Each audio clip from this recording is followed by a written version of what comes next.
තං බෝධිපාදපං ඝනසාරප්පදිත්තේන දීපේන තමධංසිනා තිලෝක දීපං සම්බුද්ධං පූජයාමි තමෝනුදං ගන්ධ සම්භාර යුත්තේන ධූපේනහං සුගන්ධිනා පූජයේ පූජනීයන්තං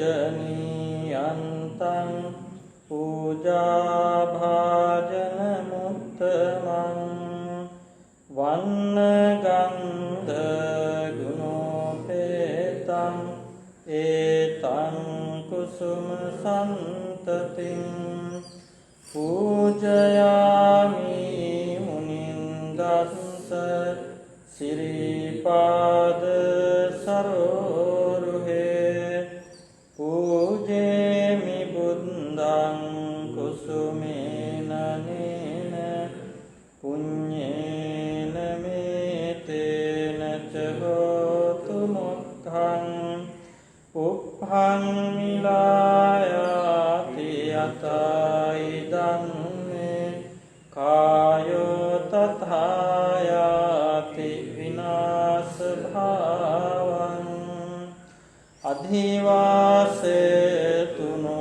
භන්තේ පානියං උපනාමිතං අනුකම්පං උපාදාය පතිගන්හාතු මුත්තම අධිවාසේතුනෝ භන්තේ ගිලාන පච්චයං ඉමං අනුකම්පං උපාදාය පතිගන්හාතු මුත්තම අධිවාසේතුනෝ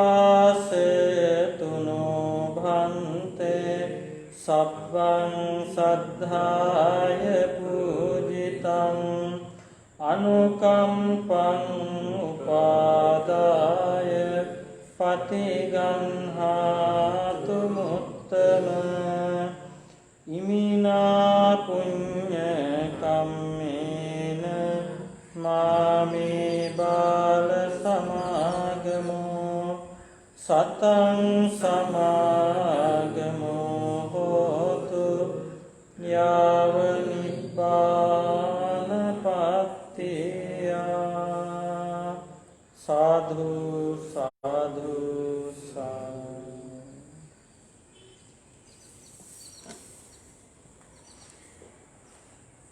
සදහවත් කාරුණික පිනතුනි අද මේ උතුම් සදහම් වැඩසටහන ආරම්භ කොට එහි ආරම්භක අවස්ථාව හැටියට අපි උතුම් ත්‍රිවිධ රත්නය වන්දනා කළා ත්‍රිවිධ චෛත්‍ය වන්දනාව සිද්ධ කළා ලෞතර බුදුරජාණන් වහන්සේගේ අනන්ත බුදු ගුණයන් සිහියට නගාගෙන තාම ගෞරවයෙන් ශ්‍රද්ධාවෙන් යුක්තව සූදානම් කරන්නට යෙදුණු පෙන් ගිලන්පස පහන් සුවඳ දුම් සුවඳ මල් යන මේ පූජාවන් පූජා කරන්නට යෙදුණා.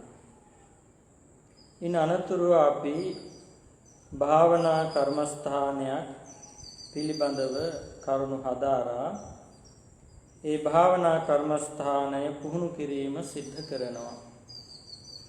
අද දවසේදී අපි ලෞතර බුදුරජාණන් වහන්සේගේ අනන්ත බුදු ගුණ නව අරහාදී බුදු ගුණයට කැටිකොට දක්වා තිබෙන අතරේ ඒ නව අරහාදී බුදු ගුණ වලින් පළමු බුදු ගුණය අරහං බුදු ගුණය පිළිබඳව කරුණු ටිකක් ඉගෙනගෙන බුදුරජාණන් වහන්සේ අරහං නාමයෙන් හඳුන්වන්නේ කුමන කාරණාවක් පදනම් කරගෙනද කියන එක දැනගනිමු. ඒ උතුම් අරහං ගුණය පිළිබඳව ඉන්න අනතුරුව සුළු වේලාවක් භාවනාවෙහි නිරත වෙමු. අප හැමදෙනාගේම ශාස්ත්‍රූන් වහන්සේ ලෞතර බුදුරජාණන් වහන්සේ. ඒ ශාස්ත්‍රෝන් වහන්සේගේ ගුණය පිළිබඳව කරුණු දැනගන්නා තරමටම අපි අනුගමනය කරන්නා වූ ධම්මඟ වඩාත් තිරව වඩාත් ශක්තිමත්ව වඩාත් ඍජුව දැඩි වීරයකින් යුක්තව අනුගමනය කරන්නට අපිට හැකියාව ඇති වෙනවා. මොකද මේ ධර්මය අපට දේශනා කළේ බුදුරජාණන් වහන්සේ. මේ ධර්මය පළමු වතාවට මේ ලෝකයට හෙළිපෙහෙළි කරගත්තේ ලෞතර බුදුරජාණන් වහන්සේ. ඒ අපගේ ශාස්ත්‍රුන් වහන්සේ ලෞතර බුදුරජාණන් වහන්සේ අපට දේශනා කරලා තිබෙන ධර්මය උන්වහන්සේගේ අවබෝධය තුලින් දේශනා කරන ලද්දා. එහෙමනම් ඒ අවබෝධය ඇති වුණේ කොතනින්ද? උතුම් සම්මා සම්බුද්ධත්වය සාක්ෂාත් කර ගැනීම තුලින්. ඒ සම්මා සම්බුද්ධත්වය පිළිබඳව දැනගෙන තේරුම් අරගෙන බුදුරජාණන් වහන්සේ ඇත්ත වශයෙන්ම නියත වශයෙන්ම සත්‍ය වශයෙන්ම ඒ උතුම් සම්මා සම්බෝධිය අවබෝධ කරගත්තා කියන විශ්වාසෙහි පිහිටීම ශ්‍රාවකයෙකුට අතිශයින්ම වැදගත් වෙනවා. ඒ සම්මා සම්බෝධිය උන්වහන්සේ සාක්ෂාත් කරගත්තු බවට නව අරහාදී බුදු ගුණය පිළිබඳව ඉගෙනගෙන තේරුම් ගැනීම තුළින් ඊටාම පැහැදිලි වැටහීමක් ඇති කරගන්නට පුළුවන්.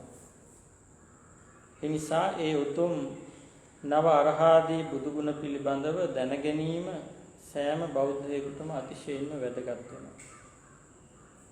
එහෙමනම් අපි අප සරණ ගිය ඒ ශාස්ත්‍ර වූ භාග්‍යවත් බුදුරජාණන් වහන්සේගේ නව අරහාදී බුදු ගුණ අතරේ දැක්වෙන පළමු බුදු ගුණය අරහං බුදු ගුණය පිළිබඳව ඉගෙන ගනිමු. අරහං කියන වචනේහි අර්ථය සුදුසුයි කියන එකයි.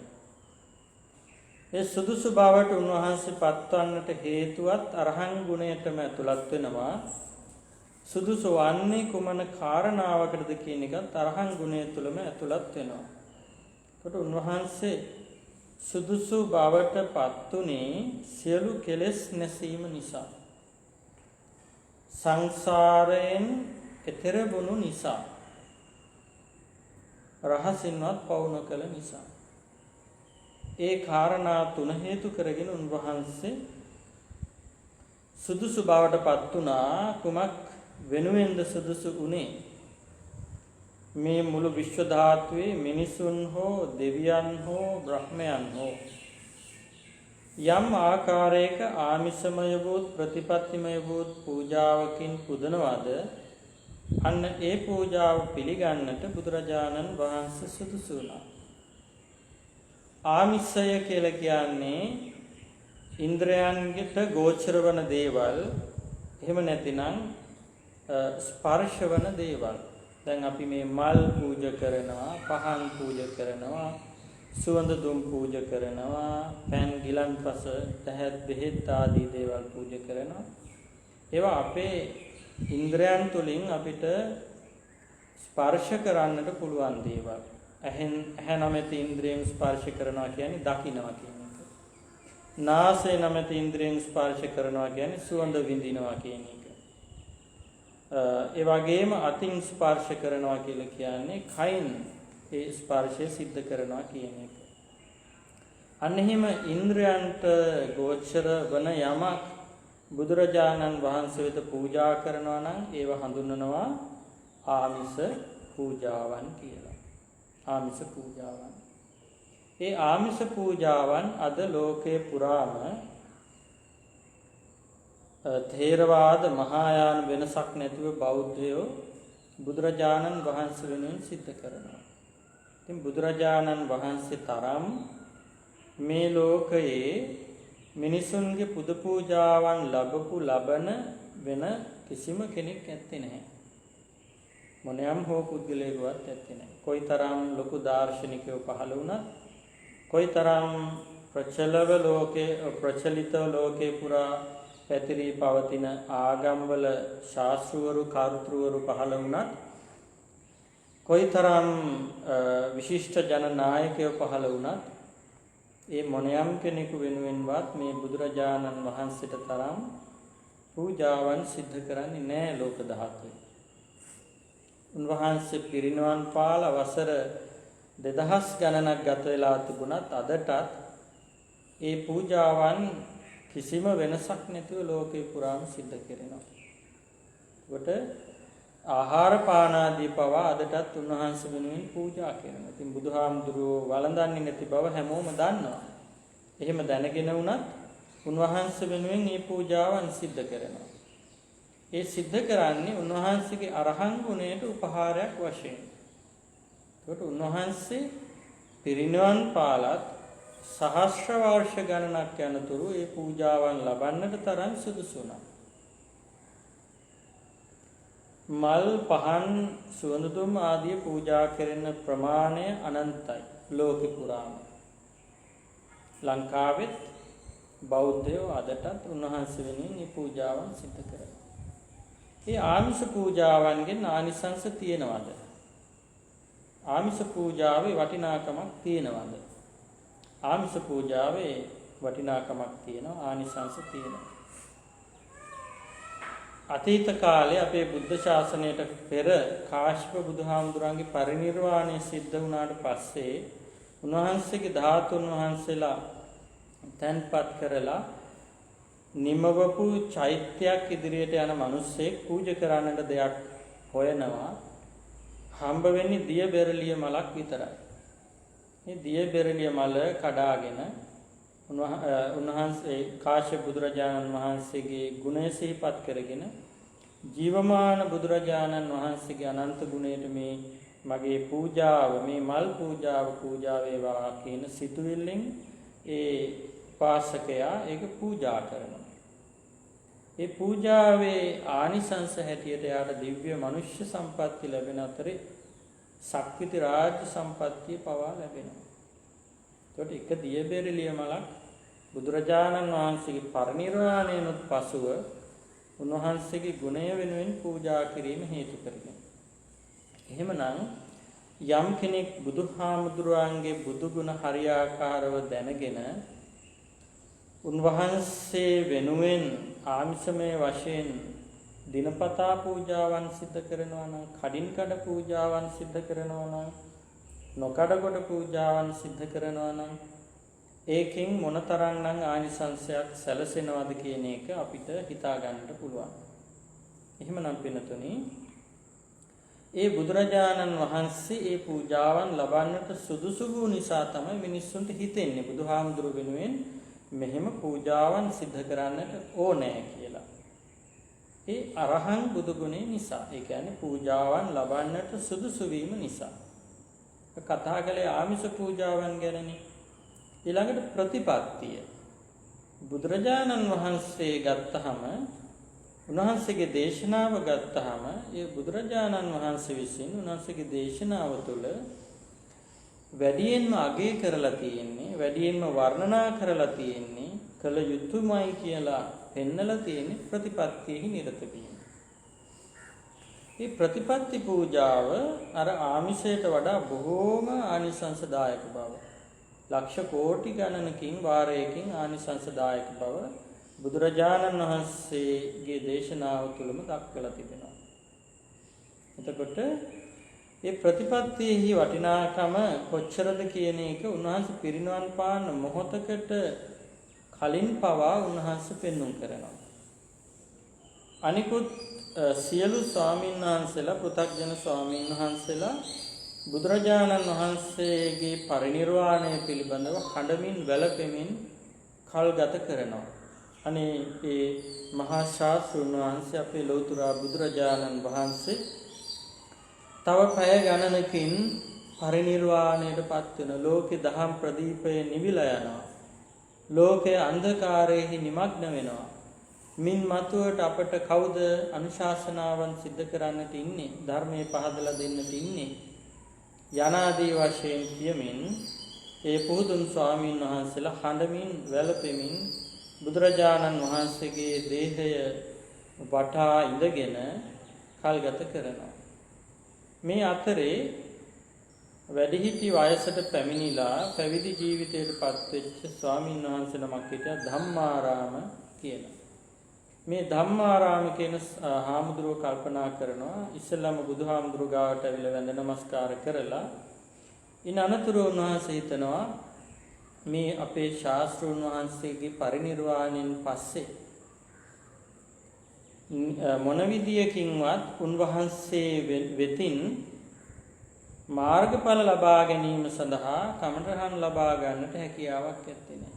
ඒ නිසා උන්වහන්සේ පරිනිර්වාණයට පත් වෙන කලින් උන්වහන්සේ විසින් මේ ජීවිතයේ පරම නිෂ්ඨාව හැටියට පෙන්වා වදාළ උතුම් අරහත්වය උතුම් නිර්වාණය සාක්ෂාත් කරගන්නට අවශ්‍යයි. ඒක වැදගත් වෙනවා කියලා හිතලා උන්වහන්සේ ගහක් මුලකට ගිහිල්ලා ඈත පැත්තකට ගිහිල්ලා උදකලාව භාවනාවේ නිරත වෙනවා. එහෙම භාවනාවේ නිරත වෙන සිද්ධිය දැක්කා සමහර ස්වාමීන් වහන්සේ. උන්වහන්සේලා කල්පනා කළා අනේ මේ ලෞතර බුදුහාමුදුරුවෝ පිරිනිවන් පාන්න ඔන්න මෙන්න කියලා තියෙද්දී මේ භික්ෂුවගේ පැවැත්ම මොකක්ද මේ? ඒ භික්ෂුව බුදුහාමුදුරුවෝ ගැන කිසිම තැකීමක් කරන්නේ නැතිව ඔහේ පැත්තකට ගිහිල්ලා දෙනෙත් පියාගෙන භාවනාවේ නිරත වෙලා ඉන්නවා. මේක බුදුහාමුදුරන්ට සැලකරන්න ඕන.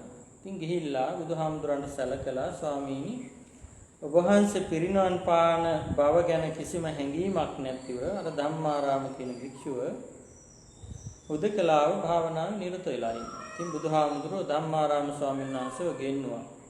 හැබැයිද ධම්මාරාම ඔබ බුදුරජාණන් වහන්සේ ගැන තැකීමක් නොකරමින් භාවනාවෙහි නිරත වෙලා ඉන්නවා කියන්නේ.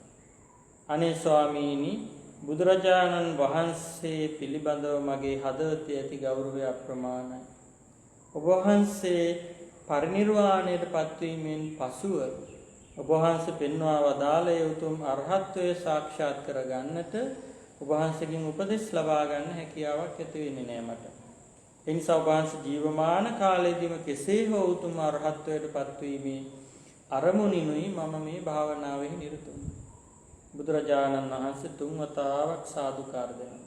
සාදු සාදු සාදු ධම්මාරාම. තුන් වතාවක් සාදුකාර දෙනවා.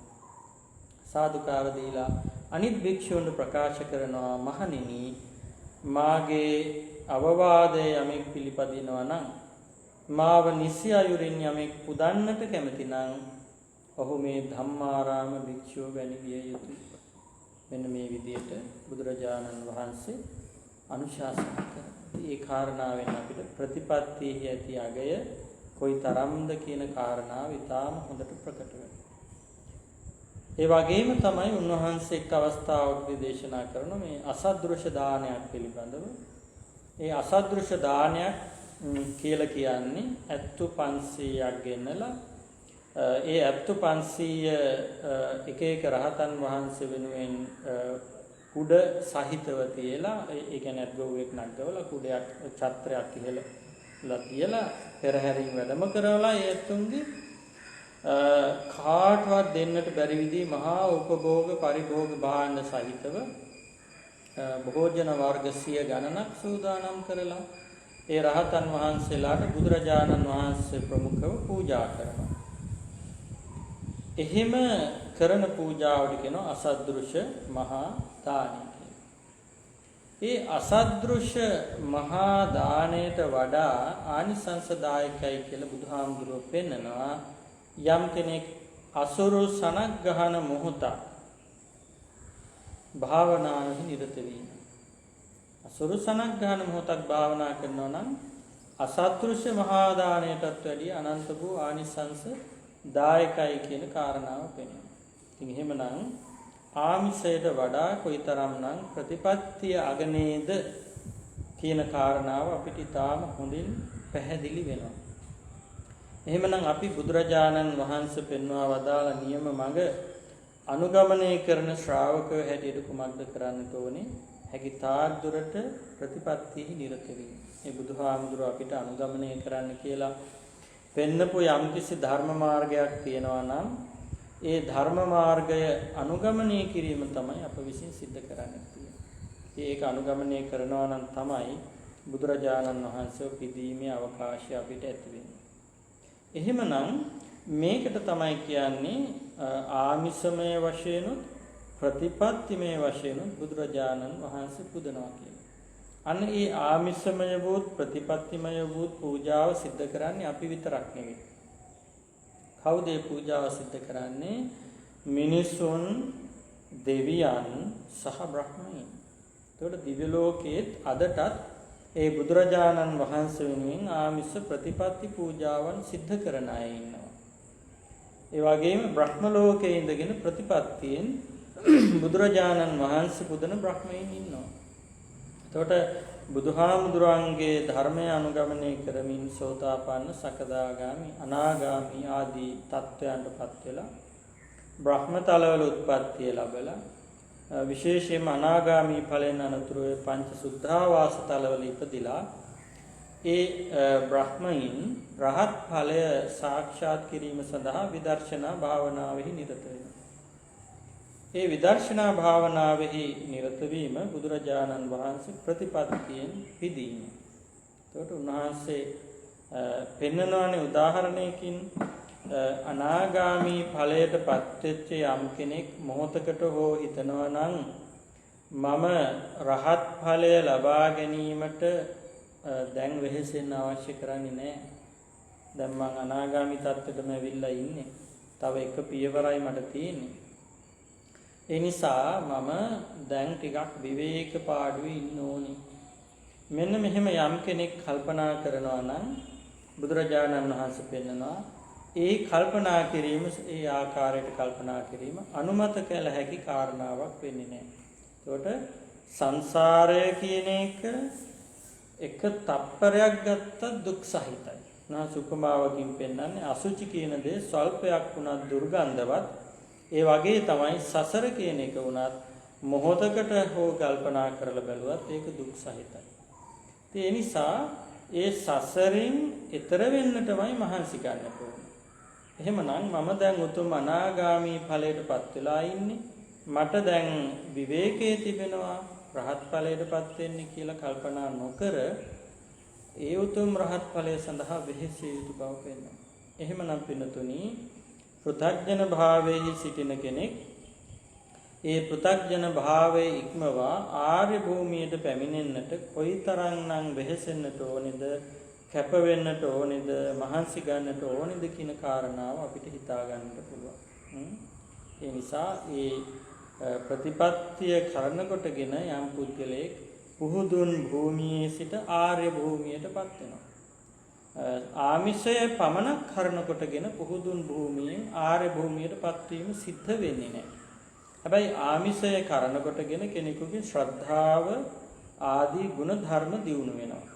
ඒ ශ්‍රද්ධාව ආදී ගුණ ධර්ම දියුණු වන කෙනා ප්‍රඥාවන්තයෙක් නම් අන්න ඒ කෙනාට හිතන්නට අවස්ථාව එළඹෙනවා බුදුරජාණන් වහන්සේ කියන්නේ මගේ ශාස්ත්‍රඥ වහන්සේ, උන්වහන්සේට මීටත් වඩා ඉහළ ආකාරයකට ගෞරව කරන්නට පුළුවන්ද? පුළුවන් නම් ඒ කුමන ආකාරයකටද? ඒ තමයි බුදුරජාණන් වහන්සේ පෙන්වා වදාළ ප්‍රතිපත්ති මාර්ගය අනුගමනය කිරීම තුළ. අන්න එහෙමනම් මා ඒ ප්‍රතිපත්තිය පිරීම තුළින් තවත් හොඳට බුදුන් පුදන්නට ඕනේ. අන්න ශ්‍රද්ධාව පදනම් කරගෙන ඒ තැනත්ත කල්පනා කරනවා මම තවත් හොඳට ප්‍රතිපත්තියට යොමු වෙන්නට ඕනේ කියලා. අන්න ඒ කියන්නේ තැනත්තට ආමිෂය ප්‍රතිපත්තියට නැඹුරු වීම සඳහා ලොකු පිටු බලයක් බවට පත් වෙනවා. ඒ නිසා අපට බුදුරජාණන් වහන්සේ මේක ආමිෂයෙන් පිදුවත් නොපිදුවත් අපට ඒ ආමිෂයෙන් පිදීම පිළිබඳව, ඒ කියන්නේ ආමිෂයෙන් නොපුදන කෙනෙකුට අනේ අර තැනත්ත මොකද්ද මේ කරන්නේ, බුදුහාමුදුරන්ට වළඳන්නත් බැරි දේවල් ගිහිල්ලා ගොඩ ගහනවා, බුදුහාමුදුරෝ දැන් ඇත්තෙත් නෑ, මුදල් නාස්ති කරනවා, නිකරුණේ මේ දේවල් විනාශ කරලා දානවා කියලා අපිට ඒ කියන්නේ ඒ ප්‍රතිපත්තිහි හෝ ආමිෂෙහි හෝ නොපිහිටි කෙනෙකුට මොනියම් ආකාරයකින්වත් එහෙම විවේචනය කරන්න හැකියාවක් නැත්තේ නේ. මොකද ඒ තැනත්තා ඒක කරන්නේ තමන්ගේ හිතේ තියෙන ශ්‍රද්ධාව පදනම් කරගෙන බුදුරජාණන් වහන්සේගේ අරහං ගුණයට උපහාරයක් වශයෙන්, ඒ වගේම උන්වහන්සේ පූජාවන් ලබන්නට සුදුසු කෙනෙකු වීම කරන කොටගෙනයි.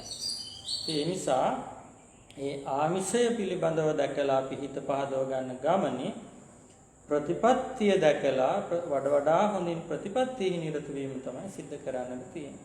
ඒතකොට මෙන්න මේ කියපු ද්විවිධ වූ පූජාවන් ලබන්නට බුදුරජාණන් වහන්සේ සුදුසු නිසා උන්වහන්සේ අරහං නාමයෙන් හඳුන්වනවා. ඒකට අපි කතා කළා සියලු කෙලෙස් නැසීම නිසා උන්වහන්සේට අරහං කියනවා කියලා. ඒකට කෙලෙස් කියලා කියන්නේ සිත කෙලසන ධර්මතාවයන්. මූලික වශයෙන් ගත්තාම සාමාන්‍ය පුද්ගලයෙකුගේ හිතක් රාගය, ద్వේෂය, මෝහය මුල් කොටගෙන අප්‍රමාණ කිලිටි තත්වයකටපත් වෙන්නට පුළුවන්.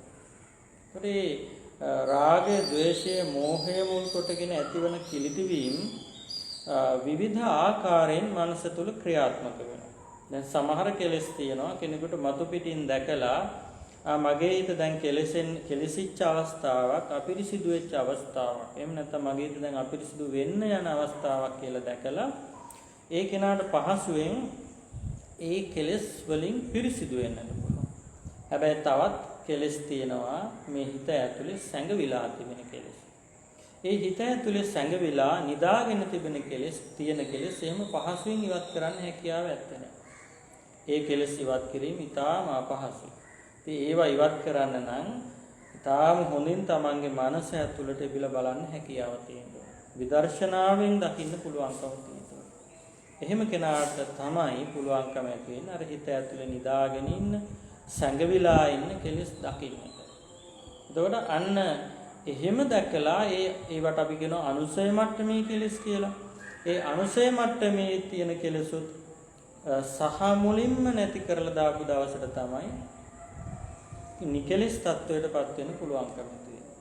කෙලෙසුන්ගෙන් පිරිසුදු තත්වයටපත් වෙන්න හැකියාව ඇති. අන්න එතකොට ඒ අවස්ථාව තමයි සියලු කෙලෙස් නැසීම හැටියට හඳුන්වන්නේ. අන්න ඒ සියලු කෙලෙස් නැසීම කියන తত্ত্বය බුදුරජාණන් වහන්සේ විසින් සිද්ධ කරන්නට යෙදුණා. උන්වහන්සේ දා බෝධිධ්‍රුව මූලයේදී සියලුම ආකාරයේ ක්ලේශ ධර්මයන් නැති කළා. මොනියම් විදියකින්වත් මතුවට තමන්ගේ මනස අපිරිසිදු වන්නට හේතු වන සුළු හෝ ක්ලේශ මූලයක් උන්වහන්සේ තුල ඉතිරි වුණේ නැහැ. සහ මුලින්ම කෙලෙස් ධර්මයන් නැති කළා. ඒ නිසා තමයි උන්වහන්සේ තමන් වහන්සේගේ සම්බුද්ධ ජීවිතය තුළ යමක් හිතුවද, යමක් කතා කළාද, යම් විදියකින් ක්‍රියා කළාද, ඒ හැම ක්‍රියාවක්ම, වචනයක්ම, සිතුවිල්ලක්ම අත්‍යන්තයෙන්ම පරිශුද්ධ වූ ඒවා බවට පත් වෙනවා. අතිශයින්ම පිරිසිදු ඒවා බවට පත් වෙනවා. එතකොට උන්වහන්සේ මතු යම් දවසක කවදාවත් ප්‍රකාශ කරලා නැහැ මීට වසර 20කට කලින් මම මෙන්න මෙහෙම කාරණාවක් ප්‍රකාශ කළා. හැබැයි දැන් මට හිතෙනවා ඒ කාරණාව යම් විදියකින් දෝෂ සහිතයි, අඩුපාඩු සහිතයි. එනිසා ඒ කාරණාව මෙන්න මේ ආකාරයට මම සංශෝධනය කරනවා. අන්න එහෙම සංශෝධන ඒ බුදුරජාණන් වහන්සේගේ ජීවිතය කොයිතරම් කල් එහාට ගත කරගෙන උන්වහන්සේ ගියත් ඒ බුද්ධ ජීවිතය තුළ තිබුණේ නැහැ. එහෙම නොතිබෙන්න හේතුව මොකද්ද? උන්වහන්සේ පරිපූර්ණත්වයටපත් වුණා බුද්ධත්වයටපත් වීමත් එක්ක. මොකද සියලු කෙලෙස් නැසලා සම්පූර්ණයෙන්ම හිත පිරිසිදු කරගෙන ඉන්න නිසා කරුණු යථා ස්වභාවයෙන්ම දැකීමේ හැකියාව උන්වහන්සේට තිබුණා. දැන් යම් කෙනෙක් යම් කිසි දෙයක් පිළිබඳව විමසනකොට ඒ කාරණාවේ ගැඹුරටම ගිහිල්ලා ඒ කාරණාවේ පැහැදිලි කළ යුතු නියමම අර්ථය පැහැදිලි කිරීමේ හැකියාව උන්වහන්සේට තිබුණා. මොකද සාමාන්‍යයෙන් අපි ගාවට ඇවිල්ලා කෙනෙක් මොනවා හරි කාරණයක් අහුවොත් අපට එහෙම හැකියාවක් නැහැ. එහි අවසාන කෙලවරට ගිහිල්ලා නිෂ්ඨාවට ගිහිල්ලා කරුණු පැහැදිලි කරන්න අපිට බෑ. අපිට පේන්නේ බොහොම මතු පිටින් පේන දේවල් ටිකක් විතරයි. හැබැයි උන්වහන්සේට හැකියාව තිබුණා එහි අභ්‍යන්තරයටම ප්‍රවේශ වෙලා ඒ වගේම මේ පිළිතුර ලබන ශ්‍රාවකයාට අවබෝධයට මේක යොමු වන්නේ කොහොමද කියන කාරණාව දැකලා අවබෝධ පැත්තට හරව ගන්න පුළුවන් වෙන ආකාරයට උන්වහන්සේ ඒ කාරණාව පැහැදිලි කළේ. දැන් එහෙම පැහැදිලි කරන්නට අදාළ නොවන කාරණාවනුත් තිබුණා. ඒකට ඒවා තමයි ඔය දස අව්‍යාකෘත ප්‍රශ්න හැටියට දක්වන්නේ. මේ දස අව්‍යාකෘත ප්‍රශ්න පිළිබඳව බුදුරජාණන් වහන්සේ විවරණය කළේ නැහැ. මොකද ඒවා පිළිබඳව විවරණය කළාට පිළිතුරු ලබා දුන්නට ඒ අහන කෙනාට සසරින් මිදෙන්නට ඒක හේතු වෙන්නේ නැහැ. ඒ වගේම සසර කෙටි කර ගන්නට හේතුවක් වෙන්නේ නැහැ. ඒ කෙනාට ඒ ප්‍රශ්නවලට දෙන පිළිතුර තුළ එයා තව තවත් ගැටලුව තීව්‍ර කර ගන්නවා. තව ඒ ගැන කල්පනා කරන්න පටන් ගන්නවා. කල්පනා කරලා කෙලවරක් නැති කල්පනා ජාලයකට නිමග්න යෙදෙනවා. එහෙම මිස ඒ තැනැත්තා තමන්ගේ විතරකයන් සංසිඳවා ගන්නේ නැහැ. තමන්ගේ හිත දියුණුවකට සමාධියකට පත් කරගන්නේ නැහැ. ඒ වගේම කෙලෙස් වලින් පිරිසිදු වන්නේත් නැහැ. ඒ නිසා ඒ බඳු ප්‍රශ්න උන්වහන්සේ අව්‍යාකෘත ප්‍රශ්න හැටියට ඒ කියන්නේ ව්‍යාඛ්‍යානය නොකළ පිළිතුරු ලබා නොදුන් විවරණය නොකළ ප්‍රශ්න හැටියට ඒ දේවල් වලට පිළිතුරු ලබා දීමෙන් වැළකී සිටියා. ඉන් මත්ෙහි මොනියම් කරුණක් හෝ පුද්ගලයෙකුට සසරින් මිදෙන්නට උපයෝගී කරගන්න පුළුවන් කියලා තිබුණා නම් අනේ හැම දෙයක්ම උන්වහන්සේ ඒ අවස්ථානුකූලව පැහැදිලි කරලා දුන්නා. ඒකට එහෙම කරුණු පැහැදිලි කිරීමේ හැකියාව ලැබුණේ උන්වහන්සේ සියලු කෙලෙස් නැසලා තමන් වහන්සේගේ අධ්‍යාත්මය අතිශයින්ම පාරිශුද්ධියට පත් කරගත්ත නිසා. ඒකට අන්නේ කෙලෙස් නැසූ తত্ত্বය අරහං හැටියට හඳුන්වනවා. ඒ වගේම තමයි රහසින්වත් පව් නොකළ බව. සාමාන්‍ය මිනිස්සු විවෘතව පව්කම් කරනවා අඩුයි. හැබැයි ආවෘතව පව්කම් කරනවා. සංගවිලා පව්කම් කරනවා. එතකොට කවුරුවත් දකින්න එකක් නැහැ, කාටවත් තේරෙන එකක් නැහැ. එහෙම නැතිනම් අපි කිහිප දෙනා විතරක් මේ දේ දැනගනීවි, පොදු මහ ජනතාව මේක දකින්න එකක් දැනගන්න එකක් නැහැ කියලා හිතාගෙන මිනිස්සු පව්කම් වල නිරත වෙනවා. බුදුරජාණන් වහන්සේගේ ජීවිතයේ එහෙම සංගවුණු පැත්තක් තිබුණේ නැහැ. උන්වහන්සේගේ ජීවිතය පූර්ණ විවෘත වූ ජීවිතයක්. උන්වහන්සේට පුද්ගලිකව කතා කරන්න, පොදුවේ කතා කරන්න කියලා භාෂා දෙවර්ගයක්, වචන දෙවර්ගයක් තිබුණේ නැහැ. හිතවත් අයට කතා කරන්න වෙනම භාෂාවකුත්, අඳුරන්නේ නැති අයට හෝ අහිතවත් අයට කතා කරන්න වෙනම භාෂාවකුත් කියලා දෙකක් තිබුණෙත් නැහැ. උන්වහන්සේට තිබුණේ එකම වාග් විලාසයක්. ඒ වාග් විලාසය තමන් වහන්සේ ඉදිරියට ආවේ දේවදත්තද, තමන් වහන්සේ ඉදිරියට ආවේ අජාසත්තද, තමන් වහන්සේ ඉදිරියට ආවේ රාහුල කුමාරයාද, පිය මහ රජතුමා, සුදෝන් මහ රජතුමාද, අග්‍ර ශ්‍රාවක වූ සරියුත් මුගලන් ස්වාමීන් වහන්සේලාද කියලා වෙනසක් තිබුණේ නැහැ. උන්වහන්සේ හැම දෙනා කෙරෙහිම එක හා සමාන මෘදු මොළොක් කරුණා මෛත්‍රී සහගත සිතින් තමයි වචන ප්‍රකාශ කළේ. නමුත් යම් යම් ශ්‍රාවකයන්ට තදින් අවවාද කළ යුතු අවස්ථාවලදී ඒ තැනැත්තගේ මනස විවෘත වන ආකාරයේ වචන උන්වහන්සේ පාවිච්චි කරලා තියෙනවා. එහෙම පාවිච්චි කරලා ඒ කරුණාවම හිතේ තියාගෙන, අනුකම්පාවම හිතේ තියාගෙන තමයි උන්වහන්සේ ඒ තදින් අපිට දැන් ඒ වචනවල තියෙන තදම වචනය තමයි මෝඝ පුරිස කියන වචනය. හිස් පුරුෂය කියන වචනය. ඒ මෝඝ පුරිස කියන වචනේ ඉක්මවා ගියපු තද වචනයක් මුළු ධර්ම සාහිත්‍යයේම ඇත්තේ නැහැ. එතකොට මේ මෝඝ පුරිස කියන වචනේ වුණත් උන්වහන්සේ පාවිච්චි කළේ ඊටාම කරුණාවෙන් යුක්තව. මොකටද? අර අහන පුද්ගලයාට ඒ දැන් බොහෝ වෙලාවට උන්වහන්සේගේ ශ්‍රාවකයන් අතර හිටපු උදායි කියන භික්ෂුව ආදී මේ ඊටාම සුළු අවස්ථා එකක් හෝ දෙකක් හෝ තුනක් හෝ ඒ වගේ ඊටාම සුළු කිහිපයක් විතරයි දකින්න හම්බ වෙන්නේ. උන්වහන්සේ ඒ තැනැත්තාට ඒ වෙලාවේදී ප්‍රඥාව ඇතිවීම සඳහා, කල්පනාව ඇතිවීම සඳහා, ඒ කියන්නේ තමන් යම්කිසි මානයක පිහිටලා හිටියනම් ඒ මානෙන් මිදීමට උපයෝගී වීම, උපකාරී වීම සඳහා ඒ වචනේ පාවිච්චි කළා. හැබැයි ඒ දේ සිද්ධ කළේ අප්‍රමාණ අනුකම්පාවකින්, කරුණාවකින් යුක්තවම තමයි. ඒ නිසා ඒ ලෞතර බුදුරජාණන් වහන්සේ උන්වහන්සේගේ විවෘත බවක් හෝ සංගවිච්ච බවක් කියන පැති දෙකක් තිබුණේ. උන්වහන්සේ සිය දහස් ගණන් පිරිසමතා යම් කරුණාවකින් යමක් වදාළද තනි තැනැත්තෙක් තමන් වහන්සේ ඉදිරියට ඇවිල්ලා යම් දහම් කාරණාවක් විමසුවාදී අවස්ථා දෙකේදීම එක හා සමානව කරුණාවෙන් මෛත්‍රියෙන් යුක්තව යැත්තන් වෙත ඒ අනුශාසනාවන් සිද්ධ කිරීම කළා. ඒ නිසා අපි කියනවා බුදුරජාණන් වහන්සේ රහසින්වත් පවුන කළේ නැහැ. එතකොට රහසින්වත් උන්වහන්සේගේ පවිතු සිතුවිල්ලක් තිබුණේ නැහැ. රහසින්වත් උන්වහන්සේ මොනියම් ආකාරයකින්වත් අකුසල් සිද්ධ වෙන විදිහට තමන් වහන්සේගේ සිත, කය, වචනය කියන තුන්දොර මෙහෙව්වේ නැහැ. ඒ නිසා උන්වහන්සේට අරහං කියලා කියනවා. එතකොට මෙන්න මේ කාරණාවන් දැන් අපි කතා කළා බුදුහාමුදුරුවෝ සියලුම දෙනාගේ පූජාවන් ලබන්නට සුදුසුනා ආමිෂමේ වශයෙන් උත් ප්‍රතිපත්තිමේ වශයෙන් උත්. එතකොට එහි ආමිෂ පූජා ප්‍රතිපත්ති පූජා ලබන්නට සුදුසුනේ උන්වහන්සේ රහසින්වත් පවු නොකළ නිසා, සියලු කෙලෙස් නැසු නිසා, ඒ වගේම සංසාර ගමන නවත්වපු නිසා. එතකොට සංසාර ගමන කියන්නේ අති දීර්ඝ වූ එකක්. පුද්ගලයා කෙලෙස් ප්‍රහාණය කරන තාක්කල් මැරෙමින් ඉපදෙමින් අනන්ත වූ දීර්ඝ සංසාර ගමනක නිරත වෙලා ඉන්නවා. ඒකට අපි හැමදෙනාම කල්ප කෝටි ප්‍රකෝටි ගාණක් තිස්සේ මේ ගමන දැන් ඇවිල්ලා ඉන්නවා. තාමත් අපට මේ ගමනේ නිමාවක සේයාවක්වත් දකින්නට හැකියාවක් ඇති වෙලා නැහැ. ඒකට අපි කවුරුවත් දන්නේ නැහැ මොනතරම් දීර්ඝ කාලයක් අපිට මේ සංසාරේ තව ඉදිරියට ගමන් කරන්නට සිද්ධ වෙයිද කියලා. එතකොට එච්චර අති දීර්ඝ ගමන තුල සමහර ආත්ම භාව තියෙනවා පුදුම තරමින් දීර්ඝයි.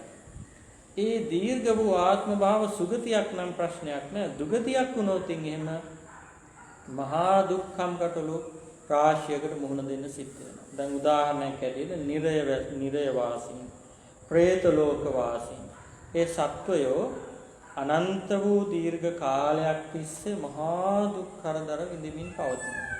එතකොට මේ අකුසලයේ ශක්තිය යම් තාක්ද ඒ තාක් දුරට අනන්ත වූ දීර්ඝ ගමනක නිරත වෙලා ඉන්නවා. දීර්ඝ වූ ආත්ම භවයන්හි දුකම භුක්ති විඳින්මින් කාල ගත කරනවා. ඉතින් එතකොට ඒ සංසාරය කියන්නේ අන්න එහෙම අති දීර්ඝ වූ එකක්. ඒ නිසා තමයි බුදුරජාණන් වහන්සේලා මේ ලෝකෙට පහළ වෙලා චතුරාර්ය සත්‍යයක් දේශනා කරන්නේ වහවහ මේ චතුරාර්ය සත්‍ය අවබෝධ කරගන්න. අවබෝධ කරගෙන මේ දුකට නිමාවක් ලබා දෙන්න. මේ දුකෙන් එතර වෙන්න කියන කාරණාව උන්වහන්සේලා යලි යලි අවධාරණය කරන්නේ. ඉතින් බුදුරජාණන් වහන්සේ නමක් මේ ලෝකෙට ඇයි පහළ වුණේ කියලා යම් කෙනෙක් ප්‍රශ්න කළොත් ඒ ප්‍රශ්නයට ඍජුවම ලබා දෙන්න තියෙන පිළිතුර තමයි ලෝක සත්වයාට චතුරාර්ය සත්‍ය අවබෝධය ලබා ගන්න උපකාර කරන්නේ. එහෙම නැතිනම් ලෝකයට චතුරාර්ය සත්‍ය හෙළිපෙහෙළි කරන්න.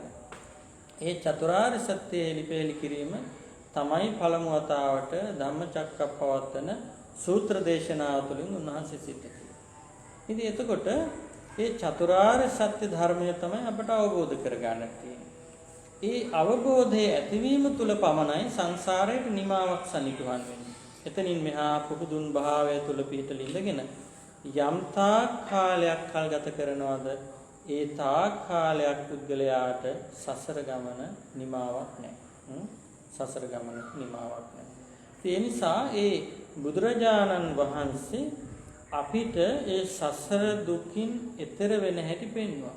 උන්වහන්සේත් චතුරාර්ය සත්‍ය ධර්මය අවබෝධ කරගත්තා. උන්වහන්සේ තමන් වහන්සේමත් චතුරාර්ය සත්‍ය අවබෝධ කරගත්තා. ශ්‍රාවකයට දුකින් මිදෙන මාර්ගය පෙන්වා වදාළා. එතකොට මේ සංසාර අති දීර්ඝ වූ සංසාර ගමනට නිමාවක් සනිටුහන් කළ නිසා උන්වහන්සේ අරහං නාමයෙන් හඳුන්වනවා. එතකොට සසර දුක අවසන් කළා. එබැවින් බුදුරජාණන් වහන්සේ අරහං කියලා හඳුන්වනවා. ඒ වගේම සියලු කෙලෙස් නැසුවා. එබැවින් බුදුරජාණන් වහන්සේ අරහං කියලා හඳුන්වනවා. ඒ වගේම උන්වහන්සේ සියලු ලෝවැසියාගේ ආමිෂ ප්‍රතිපත්ති පූජාවන් පිළිගන්න සුදුසුයි. ඒ නිසා අරහං නාමයෙන් හඳුන්වනවා. එහෙමනම් මේ බුදුරජාණන් වහන්සේ අරහං නමින් හඳුන්වන්නට මුල් වෙච්ච කාරණා 4 පදනම් කරගෙන අපි සුළු මොහොතක් භාවනාවේ නිරත වෙමු. ඒ උතුම් අරහං බුදු ගුණය පිළිබඳ. හොඳයි. භාවනාවට සුදුසු ඉරියව්වෙන් අපි සකස් වී ඉඳගනිමු. වම් අත මත දකුණු අත තබාගෙන කය ඍජුව තබාගෙන දෙනෙත් පියාගනිමු. ලෞතර බුදුරජාණන් වහන්සේ බුද්ධ රශ්මි මාලාවෙන් බබලමින් අප ඉදිරියේ ජීවමානව වැඩ හිඳිනවා කියන සිතුවිල්ල අපි හිතේ ඇති කරගනිමු. අපේ හිතේ බුදු රුව මවා ගනිමු. මේ අප ඉදිරියේ වැඩ හිඳින ලෞතර බුදුරජාණන් වහන්සේ අපගේ මහා කාරුණික ශාස්ත්‍රඥ වහන්සේ රහසින්වත් පව් නොකලසේක.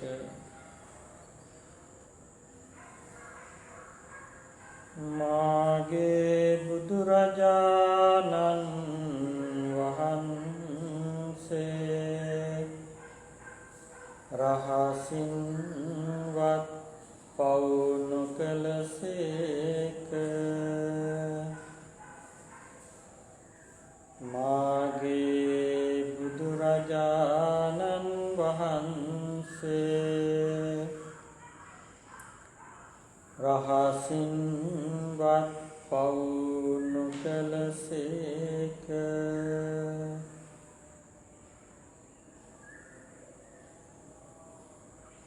මාගේ බුදුරජාණන් වහන්සේ රහසින්වත් පව් නොකලසේක.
මාගේ බුදුරජාණන් වහන්සේ සියලු කෙලෙසුන් කෙරෙන් තොර වූසේක. මාගේ බුදුරජාණන් වහන්සේ සියලු කෙලෙසුන් කෙරෙන් තොර වූසේක.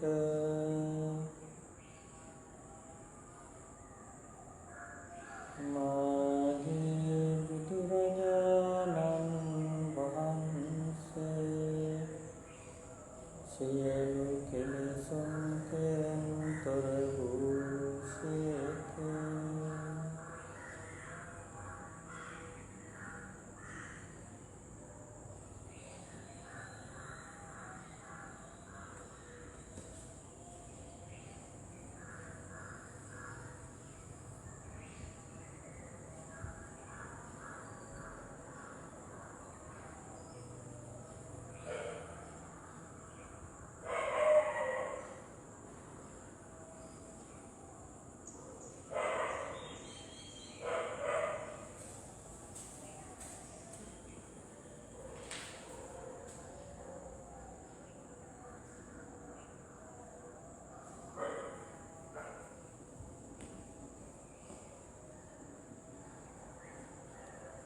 මාගේ බුදුරජාණන් වහන්සේ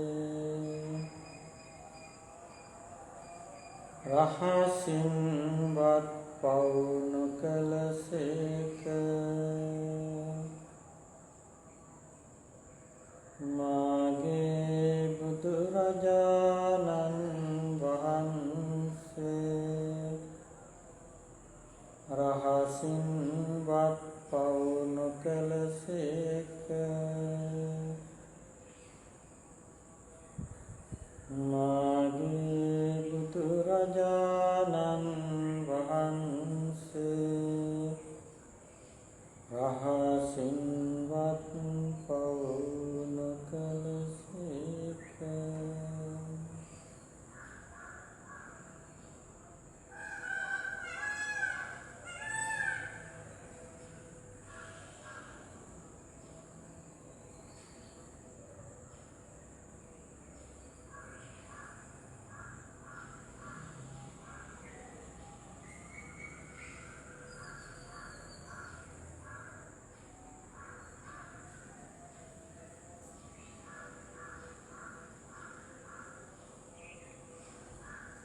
මාගේ බුදුරජාණන් වහන්සේ සියලු ලෝවැසියන්ගේ ආමිස පූජා ප්‍රතිපත්ති පූජා පිළිගැනීමට සුදුසු වනසේක.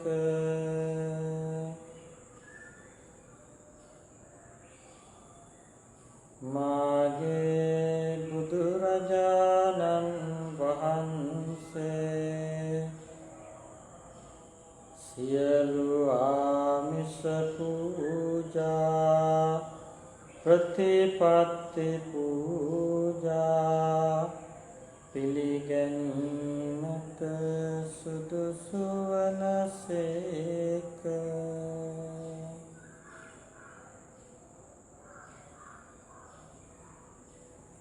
මාගේ බුදුරජාණන් වහන්සේ සියලු ආමිස පූජා ප්‍රතිපත්ති පූජා පිළිගැනීමට සුදුසු වනසේක.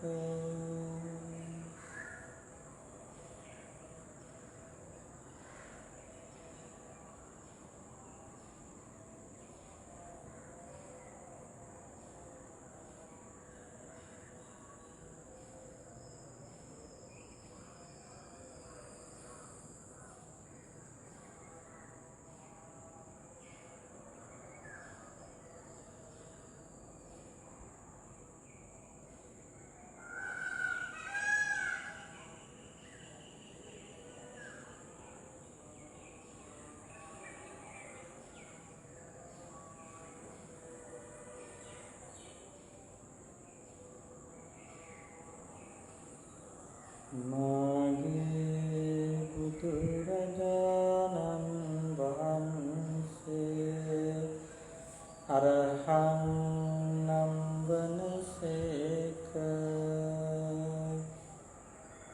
මාගේ බුදුරජාණන් වහන්සේ අරහං නම් වනසේක.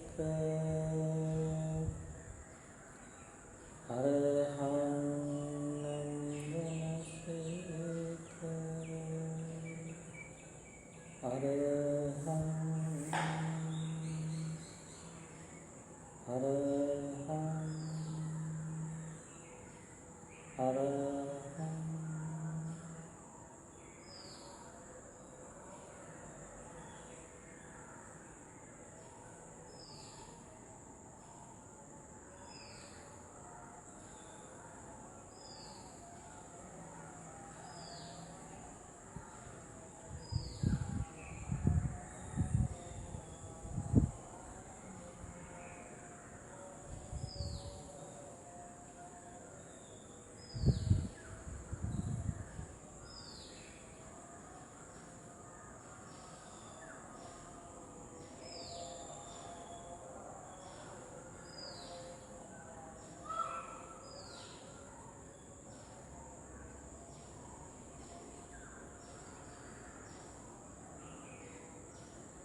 අරහං බුදු ගුණයෙන් යුක්ත වූ ලෞතර බුදුරජාණන් වහන්සේට මාගේ নমස්කාරය වේවා.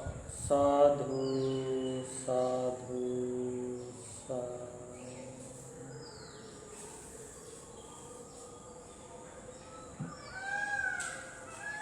ශ්‍රද්ධාවන්ත පින්තුනි, අපගේ සදහම් වැඩසටහනෙහි තුනුරුවන් වන්දනාව ඒ වගේම භාවනා කර්මස්ථානයක් ඉගෙනගෙන ඒ භාවනා කර්මස්ථානය ප්‍රගුණ කිරීම කියන මේ අවස්ථාවන් දෙක තමයි දැන් මේ සම්පූර්ණත්වයට පත් වෙන්නේ. දැන් අපි මේ වැඩසටහනේ දේශනාමය කොටසට යොමු වෙමු. අපි මේ දේශනාමය කොටසෙදී සාකච්ඡා කරනවා එක සතියකදී ලෞකික ජීවිතයේ සාර්ථකත්වය වෙනුවෙන් ගෘහ ජීවිතයේ යහපැවැත්ම සමගිය සතුට සෞභාග්‍යය වෙනුවෙන් බුදුරජාණන් වහන්සේ පෙන්වා වදාළ උතුම් ධර්ම කාරණාවන්.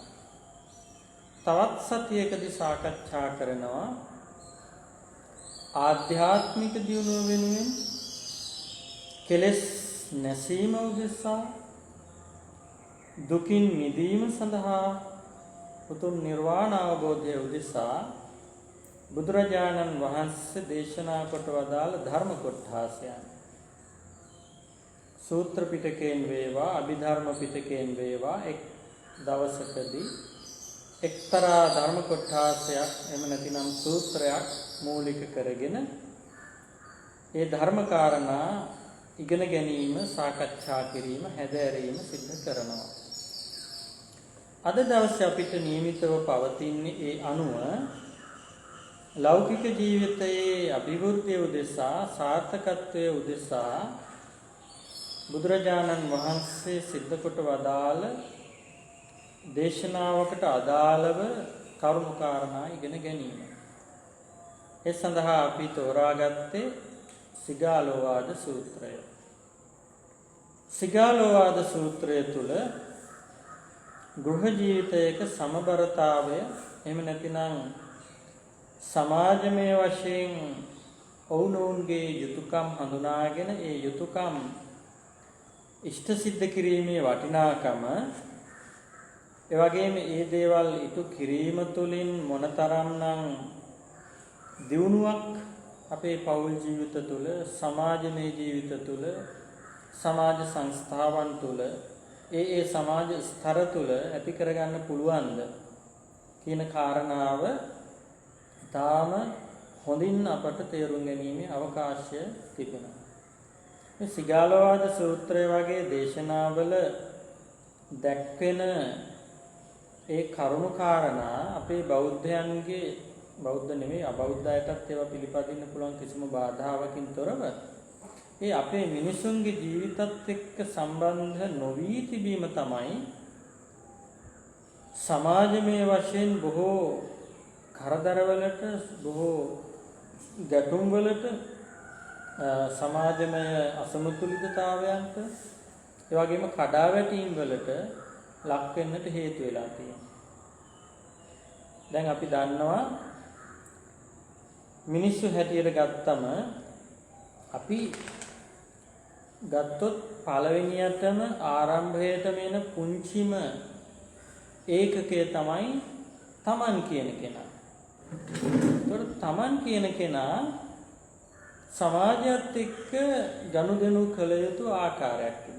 අනේ එතනින් තමයි මේ සමාජ භාවිතාව කියන එක ආරම්භ වෙන්නේ. එතෙන්දි ඉස්සෙල්ලාම තමන් සමීපෙන්ම ආශ්‍රය කරන එක්කෙනෙක් ඉන්න පුළුවන්, දෙන්නෙක් ඉන්න පුළුවන්, කිහිප දෙනෙක්කින් යුක්ත පුංචි කණ්ඩායමක් ඉන්න පුළුවන්. දැන් අපි ගත්තොත් පවුල කියන එකකයට ගියොත් අම්මා ඉන්නවා, තාත්තා ඉන්නවා, දරුවෝ එක්කෙනෙක් හරි, දෙන්නෙක් හරි, තුන් දෙනෙක් හරි, වැඩි ප්‍රමාණයක් හරි ඉන්නවා. ඒකට ඒක ඒකකයක්. ඒ වගේම අපි කියමු යම්කිසි තරුණ කෙනෙක් ඉන්නවා විවාහ ජීවිතයටපත් වෙලා නැහැ. ඒ තැනත්තගේ අම්මා තාත්තත් අපි කියමු මෙලොවෙන් සමු අරගෙන කියලා.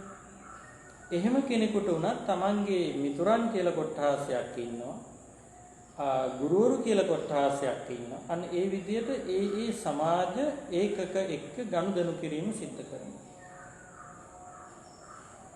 ඒ වගේම තමයි තවත් සමාජමය ඒකක නැතිනම් සමාජමය පද්ධති තවත් තියෙනවා. ස්වාමින් වහන්සේලා ගිහියන්. ඒතර ගිහියත්ෝ ස්වාමින් වහන්සේලා කෙරෙහි පිළිපදින්න ඕන ආකාරය, ස්වාමින් වහන්සේලා ගිහි අය කෙරෙහි පිළිපදින්න ඕන ආකාරය.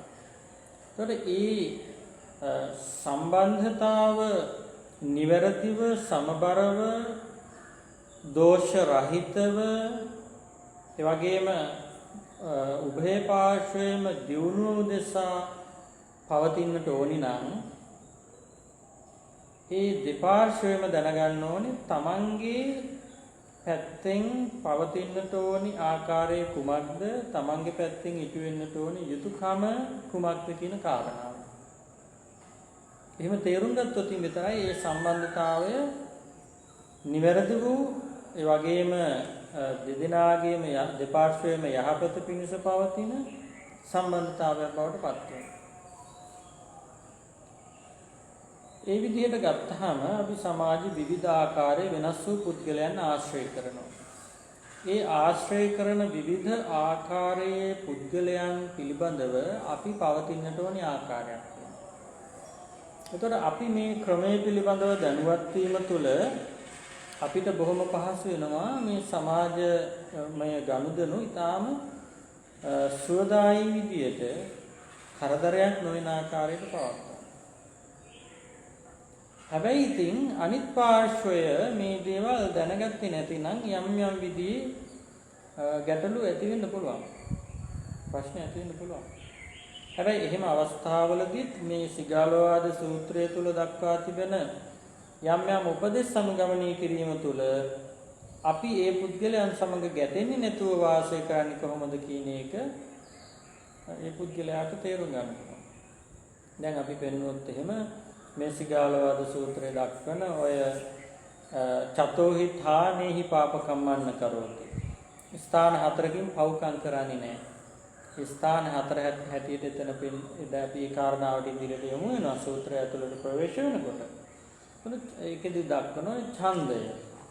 ඡන්දය කියලා කියන්නේ යම් පුද්ගලයෙකුට හෝ යම් ක්‍රමයක් පිළිබඳව තමන් ගාව ඇති කැමැත්ත. එතකොට මේ කැමැත්ත කියන එක පදනම් කරගෙන තීරණවලට එළඹීම තුළ සමහර වෙලාවට ඉෂ්ට නොවෙන්න ඕනි ආකාරයේ දේවල් කෙනෙකුගේ අතින් ඉෂ්ට වෙන්න පුළුවන්. සිදු නොවිය යුතු ආකාරයේ දේවල් කෙනෙකුගේ අතින් සිද්ධ වෙන්න පුළුවන්. ඒකට අපි කියනවා ඡන්දයෙන් අගතියට යනවා කියලා. ඒ කාරණා අපි ඉදිරියට සාකච්ඡා කරන්න අවස්ථාව ලැබෙනවා. ඒකට මම එක කාරණාවක් විතරක් පෙන්නුවේ අර සමාජමය යුතුයකම් හඳුනන්නේ නැති පුද්ගලයෙක් අපිත් එක්ක වැරදි ආකාරයට පිළිපදින්න අප පිළිබඳව වැරදි ආකාරයට පිළිපදින්න යමුනොත් එහෙම අපට ඒ වෙලාවෙදි මෙන්න මේ කියන සතර අගතිය ගැන අපි දන්නවා නම් අපිට බොහොම පහසු වෙනවා ඒ පුද්ගලයා සමග ගැටුමක් ඇති කරගන්න නැතුව නැත්නම් ඒ පුද්ගල කොට්ඨාසය සමග ගැටෙන්නේ නැතිව සමාජය තුළ පවතින.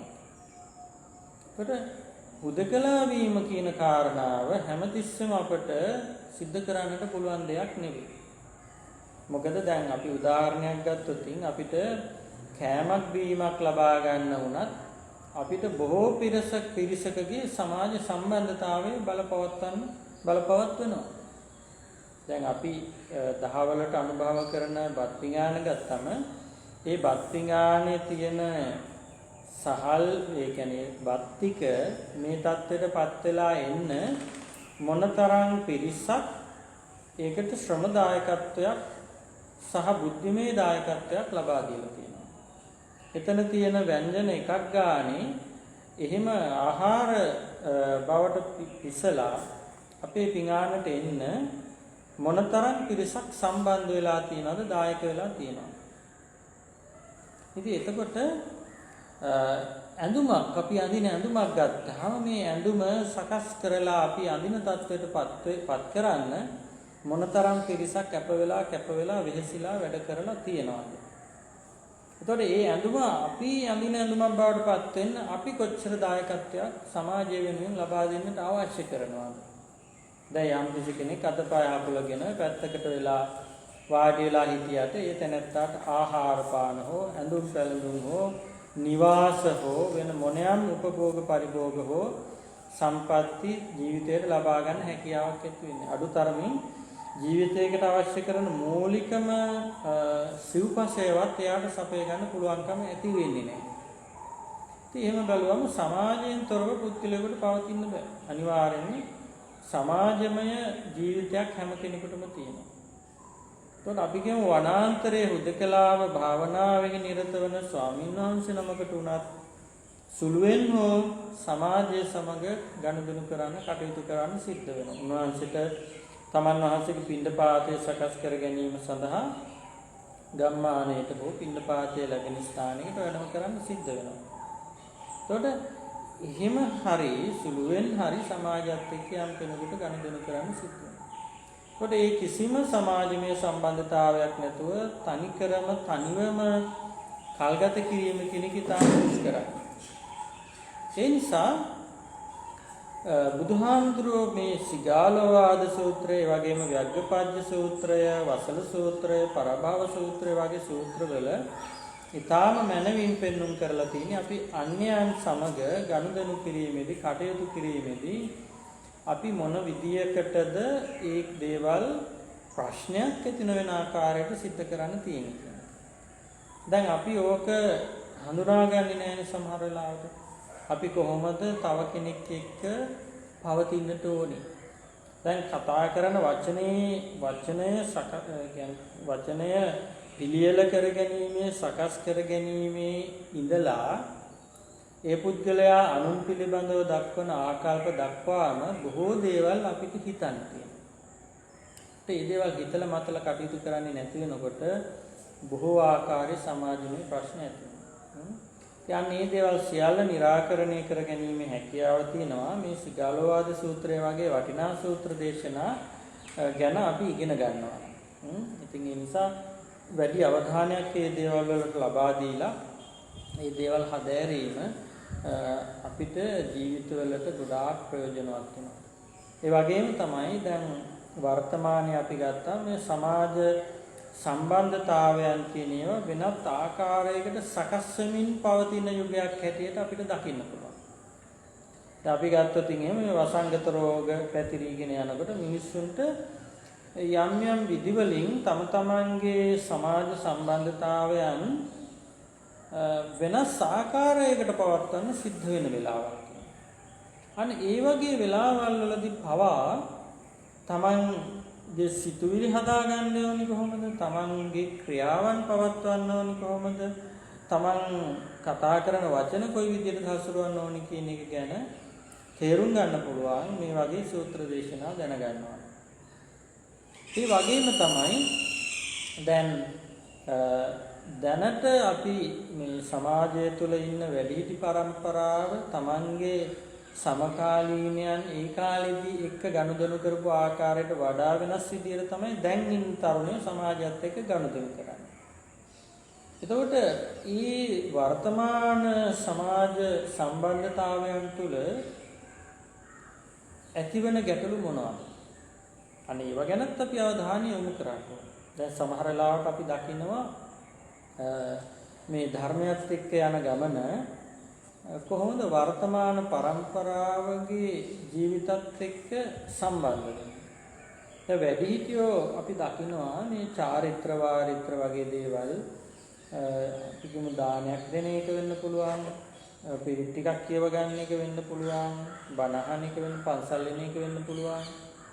දැන් මේ දේවල් වලට තමන්ගේ දරුවන් වෙන්න පුළුවන්, මේ ළමා පරපුර වෙන්න පුළුවන්, වැඩිහිටි මේ තරුණ පරපුර වෙන්න පුළුවන් යොමු කරවන්න යම් විදියකින් උත්සාහයක් දරනවා.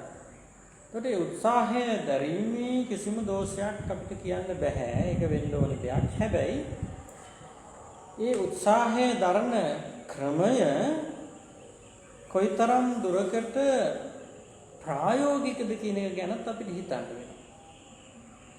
දැන් මේ තරුණ පරම්පරාවේ සමාජ භාවිතාව සමහර වෙලාවට වැඩිහිටියන්ට තේරුම් ගන්න අපහසු තත්ත්වයක් තියෙනවා. ඒ තේරුම් ගන්න අපහසු තත්ත්වය තුළ ඒ දරුවන්ට හෝ තරුණායට අපි කොච්චර යම් කිසි දෙයක් ඇඟිල්ලෙන් ඇනලා කිව්වත් ඒගොල්ලෝ ඒක ග්‍රහණය කරගන්නේ වෙන විදියකට. ඒතර අනේ ඒගොල්ලන්ගේ පවතින ක්‍රමය තේරුම් ගන්න බැරි වෙලා අපි කොච්චර අවවාද දුන්නත් සමහර වෙලාවට දෙන අවවාද වලින් එච්චර වැඩක් හෝ එහෙම නැතිනම් සාධනීය වෙනසක් ඒ අයගේ ජීවිත තුළ ඇති වෙන්නේ. ඒ නිසා අපි තේරුම් ගන්න ඕනේ දැන් මේ ඇති වෙලා තියෙන සමාජමය වෙනස. දැන් මේ සමාජමය වෙනස සමහර වෙලාවට සමාජමය පරිහානියක් කියලා කෙනෙක් අර්ථකථනය කරන්නත් පුළුවන්. ඒතකොට යම් තාක් දුරකට ඒ අර්ථකථනය නිවැරදි වෙන්නත් පුළුවන්. හැබැයි බලන්නකෝ පරිසරය පිළිබඳව, සුබාධම පිළිබඳව, මිනිසුන් පිළිබඳව, ඒ තරුණ අය එහෙම නැතිනම් සතුන් පිළිබඳව ඒ තරුණ අය සංවේදීද නැද්ද වැඩිහිටියන්ට වඩා කියලා පොඩ්ඩක් හිතලා බලන්න. සමහරලාට අය සංවේදී වැඩි. ඒ කියන්නේ අයට ලෝකය පිළිබඳව තියෙන දැනුම වැඩිහිටියන්ට වඩා වැඩි. ලෝකයට වේගෙන යන විනාශය පිළිබඳව දැනුමත් සමහර වෙලාවට වැඩි ඒගොල්ලන්ට. දැන් අපි කතා කරනවා මේ වායු ගෝලයේ උණුසුම වැඩි වීම. වායු ගෝලයේ උණුසුම වැඩි වීම කියන එක ගැන වැඩිහිටියෙක් එක්ක කතා කරොත් ඒ වැඩිහිටියට සමහර වෙලාවට කියන්න පුළුවන් මොකද්ද ඕක? ඕක අපිට එච්චර අදාළත්වයක් නැහැ නේ කියලා. එහෙම නැතිනම් එයාට ඒක සංවේදී මාතෘකාවක් නොවෙන්න පුළුවන්. හැබැයි අපි වයස 16, 18, 20, 24 තරුණ කෙනෙක් එක්ක කතා කළොත් මේ ගෝලීය උණුසුම පිළිබඳව ග්ලෝබල් වෝමින් ගැන ඒ තැනත්තා අරගෙන දැනුවත් බවක් තියෙනවා. ඒ වගේ මේ කෙනා ඒ ගැන කතා කරන්න උනන්දු වෙනවා වැඩි. මොකද එයා දන්නවා මේ කාරණාව තුළ ඇති වෙන්න තියෙන විනාශය කොච්චරද කියන්නේ. ඒක දන්න නිසා ඒක වළක්ව ගන්න සුළු හෝ දායකත්වයක් දරන්න පුළුවන් නම් ඒ කෙනා ඒ පිළිබඳව කටයුතු කරන්න, ඉගෙන ගන්න, සාකච්ඡා කරන්න, අනිත් අයව දැනුවත් කරන්න තියෙන කැමැත්ත වැඩි. ඒ වගේම අපි ගත්තොත් එහෙම මේ වායු දූෂණය පිළිබඳව. වායු දූෂණය ගැන වැඩිහිටියෙකුට කිව්වොත් එහෙම ඔව් ඉතින් වායු දූෂණය වෙනවා තමයි මොනවා කරන්නද? ඔහොම වගේ උත්තරයක් තමයි ඒ කෙනාගෙන් සමහරවිට අපිට ලැබෙන්නේ. හැබැයි අපි ඔය නරකයි කියලා කතා කරන මේ හොඳ නෑ මේගොල්ලෝ හැදෙන්නේ නෑ දඟලනවා නැතිනම් දෙමව්පියෝ ගැන බලන්නේ නෑ දෙමව්පියොත් එක්ක වැඩි කතා කරන්නේ කියලා කියන ඒ තරුණ අයගෙන් අපි අහුවොත් එහෙම වායු දූෂණය ගැන මොකද්ද හිතන්නේ? අපි ඒක අඩු කරගන්න මොනවද කරන්න ඕනේ? ඔබ දැනටමත් ඒ උදෙසා යමක් කරලා තියනවාද කියලා අහුවොත් සමහර වෙලාවට ඒ පිළිබඳව යම් දායකත්වයක් මේ වෙනකොටත් දරලා තියෙනවා සහ ඉදිරියට දායකත්වයක් දරන්න බලාපොරොත්තු වෙනවා. ඒ වගේම අපි ගත්තොත් එහෙම මේ සතුන් මරණයටපත් කිරීම. දැන් අපි කියමු ආහාර සඳහා සතුන් මැරීම කියන එක අපි ගන්නකො. ආහාර සඳහා සතුන් මැරීම කියන එක ගැන වැඩිහිටියෙක්ගෙන් අහුවොත් එයාට එච්චර ඒ ගැන ලොකු විවරණයක් නැහැ. ලොකු පැහැදිලි කිරීමක් එයාට නැහැ ඒ ගැන. හැබැයි අර තරුණ අයගෙන් අහුවොත් ඒගොල්ලෝ ඒකට ලොකු විස්තරයක් ලබා දෙනවා. එතකොට පිනපාව කියලා දෙකක් තියෙනවා. ඒ පැත්තෙන් විතරක් නෙවෙයි. ඒ කෙනා අපිට කියලා දෙන්න පුළුවන් මේ ආහාර සඳහා සතෙක් නිෂ්පාදනය කරන්න සබාධමෙන් ලොකු පරිශ්‍රමයක් දරන්න සිද්ධ වෙනවා. එතකොට ඒ දරන පරිශ්‍රමය ඒ කියන්නේ අපි කියමු සතෙක් හදලා හරකෙක් වෙන්න පුළුවන්, ඌරෙක් වෙන්න පුළුවන්, කුකුලෙක් වෙන්න පුළුවන්. ආහාරය සඳහා ඒ සතා හදන තත්වයට ගන්නකන් බොහෝ ගස්වැල් වෙනුවෙන් යොදවන්න වෙනවා. ඒ කියන්නේ සත්තුන්ට ආහාර ලබා දෙන්න වෙනවා. ඒ සත්තු ඉන්න භූමිය තුල ගස් කපලා ඒ සත්තුන්ට භූමිය හදලා දෙන්න සිද්ධ වෙනවා. එතකොට විශාල වෘක්ෂලතා ප්‍රමාණයක් විනාශයටපත් වීමක් සිද්ධ වෙනවා. එතකොට එක මිනිස්සෙක් අනුභව කරන මේ මාංශ ප්‍රමාණය වෙනුවෙන් සබාධමෙන් විශාල කුට්ටියක් විශාල ප්‍රමාණයක් වෙන් කරන්න සිද්ධ වෙනවා. එතකොට ඒ විදිහට ඒ ප්‍රමාණය මාංශ අනුභව කරන මිනිස්සු ගාණෙන් වැඩි කරලා බැලුවාම ලෝකේ ගස් විශාල ප්‍රමාණයක් ඒ උදෙසා විනාශ වෙනවා. එතකොට එයාගේ එහෙම අර්ථකථනයක් තියෙන්න පුළුවන්. ඒ කියන්නේ ඒ වගේම එහෙම පැහැදිලි කර ගැනීමක් එයා ගාව තියෙන්න පුළුවන්. ඒ නිසා එයා යෝජනා කරන්න පුළුවන් අපිට එක්කෝ නිර්මාංශ භක්ෂක වීම සුදුසුයි. එහෙම නැතිනම් සීමා සහිතව මාංශ භක්ෂණය සුදුසුයි. වගේ නිර්වචනයක් එයාගෙන් එන්න පුළුවන්. එතකොට ඒ නිර්වචනය තුළ පිනපව ලොකුවට ගෑවිලා නැහැ. එයා එච්චර පිනපව මේකට සම්බන්ධ කරගන්නේ නැහැ. හැබැයි සමාජමය වශයෙන් වෙන්න තියෙන व्यसනයක් ගැන යාගේ අදහසක් තියෙනවා. එතකොට බැලුවහම ලෝකෙ වෙන්නට ඕන, කියන්නේ මිනිස්යාගේ සහ සත්වයාගේ මේ ගහකොළ ඇතුළු මේ සමස්ත පද්ධතියම යහපැවැත්ම වෙනුවෙන් තමන් අතින් දක්වන්න තෝනි දායකත්වය සමහර වෙලාවට වැඩිහිටියට වඩා තරුණයා වැඩි වශයෙන් තේරුම් අරන් ඒ දායකත්වය ලබා දෙනවා වෙන්නත් පුළුවන්. එතෙන්දී අපිට හංවඩු ගහන්න බෑ මේ කෙනා අකීකරු කෙනෙක්. මේ කෙනා ඔහේ ඒ කියන්නේ සමාජයේ අනිත් අයව ආශ්‍රය කරන්න දන්නේ නැති කෙනෙක්. අම්මා තාත්තව අඳුරන්නේ නැති කෙනෙක්. යුතුයකම් දන්නේ නැති කෙනෙක්. බුදුදහමින් ඈත් වෙච්ච කෙනෙක්. දැන් බුදුදහමට සම්බන්ධ වීම කියලා අපි බොහෝ දෙනෙක් අර්ථකථනය කරන් පුරුදු වෙලා ඉන්නේ පන්සලට යන එක, දන් දෙන එක, සිල් ගන්න එක, බණ අහන එක, බුදුන් වඳින එක, මේ බුදුහාමුදුරන්ට මල් පහන් පූජා කරන එක, භාවනා කරන එක මේවනේ. හැබැයි දැන් අර අපි දැන් මේ වැඩසටහනේ ආරම්භයේදී කතා කරානේ ආමිෂයයි ප්‍රතිපත්තියයි කියලා දෙකක් ගැන. එතකොට අවසානයේට ගත්තම බුදුහාමුදුරුවෝ ශ්‍රාවකයා කොයි වගේ තත්වයකද ඉන්න ඕනි කියන තැනට අපි ආපහු ගියොත් එහෙම බුදුහාමුදුරන්ගේ ධර්මයේ දැනගෙන හෝ නොදැන හෝ අර තරුණ කෙනා යම් දුරකට ඒ පාරේ ඉන්නව නේද කියලා අපිට හිතන්නත් සිද්ධ වෙනවා. ඇයි? බුදුහාමුදුරුවෝ පෙන්වුම් කරලා තියෙනවා තමන්ට විතරක් නෙවෙයි සියලු සත්වයන් කෙරෙහි කරුණාව, මෛත්‍රිය, අනුකම්පාව දක්වන. ඒ වගේම සබාධම ගැන සබාධමේ මේ චිරපැවැත්ම උදෙසා සබාධමේ ආරක්ෂාව උදෙසා බුදුහාමුදුරුවෝගේ දේශනා විශාල ප්‍රමාණයක් තියෙනවා. වන සංයුත්තය කියලා සංයුත්ත නිකායේ සම්පූර්ණ සංයුත්තයම වෙන් කරලා තියෙනවා. ගහකොළ පිළිබඳව කතා කරන්නේ. ඉතින් ඒතකොට මේ බුදුහාමුදුරුවෝ පෙන්නපු ගහකොළ රැකීම නේද අර තරුණයා අතින් සිද්ධ වෙන්නේ එතකොට. ඒ වගේම දැන් මිනිසුන්ට කරුණාව දැක්වීම කියන එක නිකම්ම අපි සියලු සත්වයෝ නැත්තම් සියලු මිනිස්සු සූපත් වෙත්වා කියලා හිතුව පමණින්ම සිද්ධ වෙන්නේ නැහැ. දැන් අපි සියලු සත්වයෝ සූපත් වෙත්වා කියලා කොච්චර හිතුවත් අපිට අනිත් සත්වයන්ගේ මිනිසුන්ගේ වේවා හොඳක් වෙනුවෙන්, ඒ කියන්නේ යාගේ ජීවිතේ යහපත වෙනුවෙන් අපිට දායකත්වයක් දී ගන්න බැරි වෙලා තියෙනවා නම් අද වෙනකන් අරක සිතුවිල්ලක් පමණයිනේ එතකොට. හැබැයි අර පුද්ගලයා ගත්තාම එයා ඊට වඩා දෙයක් කරලා තියනවා වෙන්න පුළුවන් ඒ වෙනුවෙන්. මිනිස්සුන්ට හුස්ම ගන්න වායුව ඉතුරු කරලා දීලා තියනවා වෙන්න පුළුවන්. ඒ වගේම සතුන්ගේ ජීවිත රැක ගැනීම වෙනුවෙන් යම් දායකත්වයක් දීලා තියනවා වෙන්න පුළුවන්.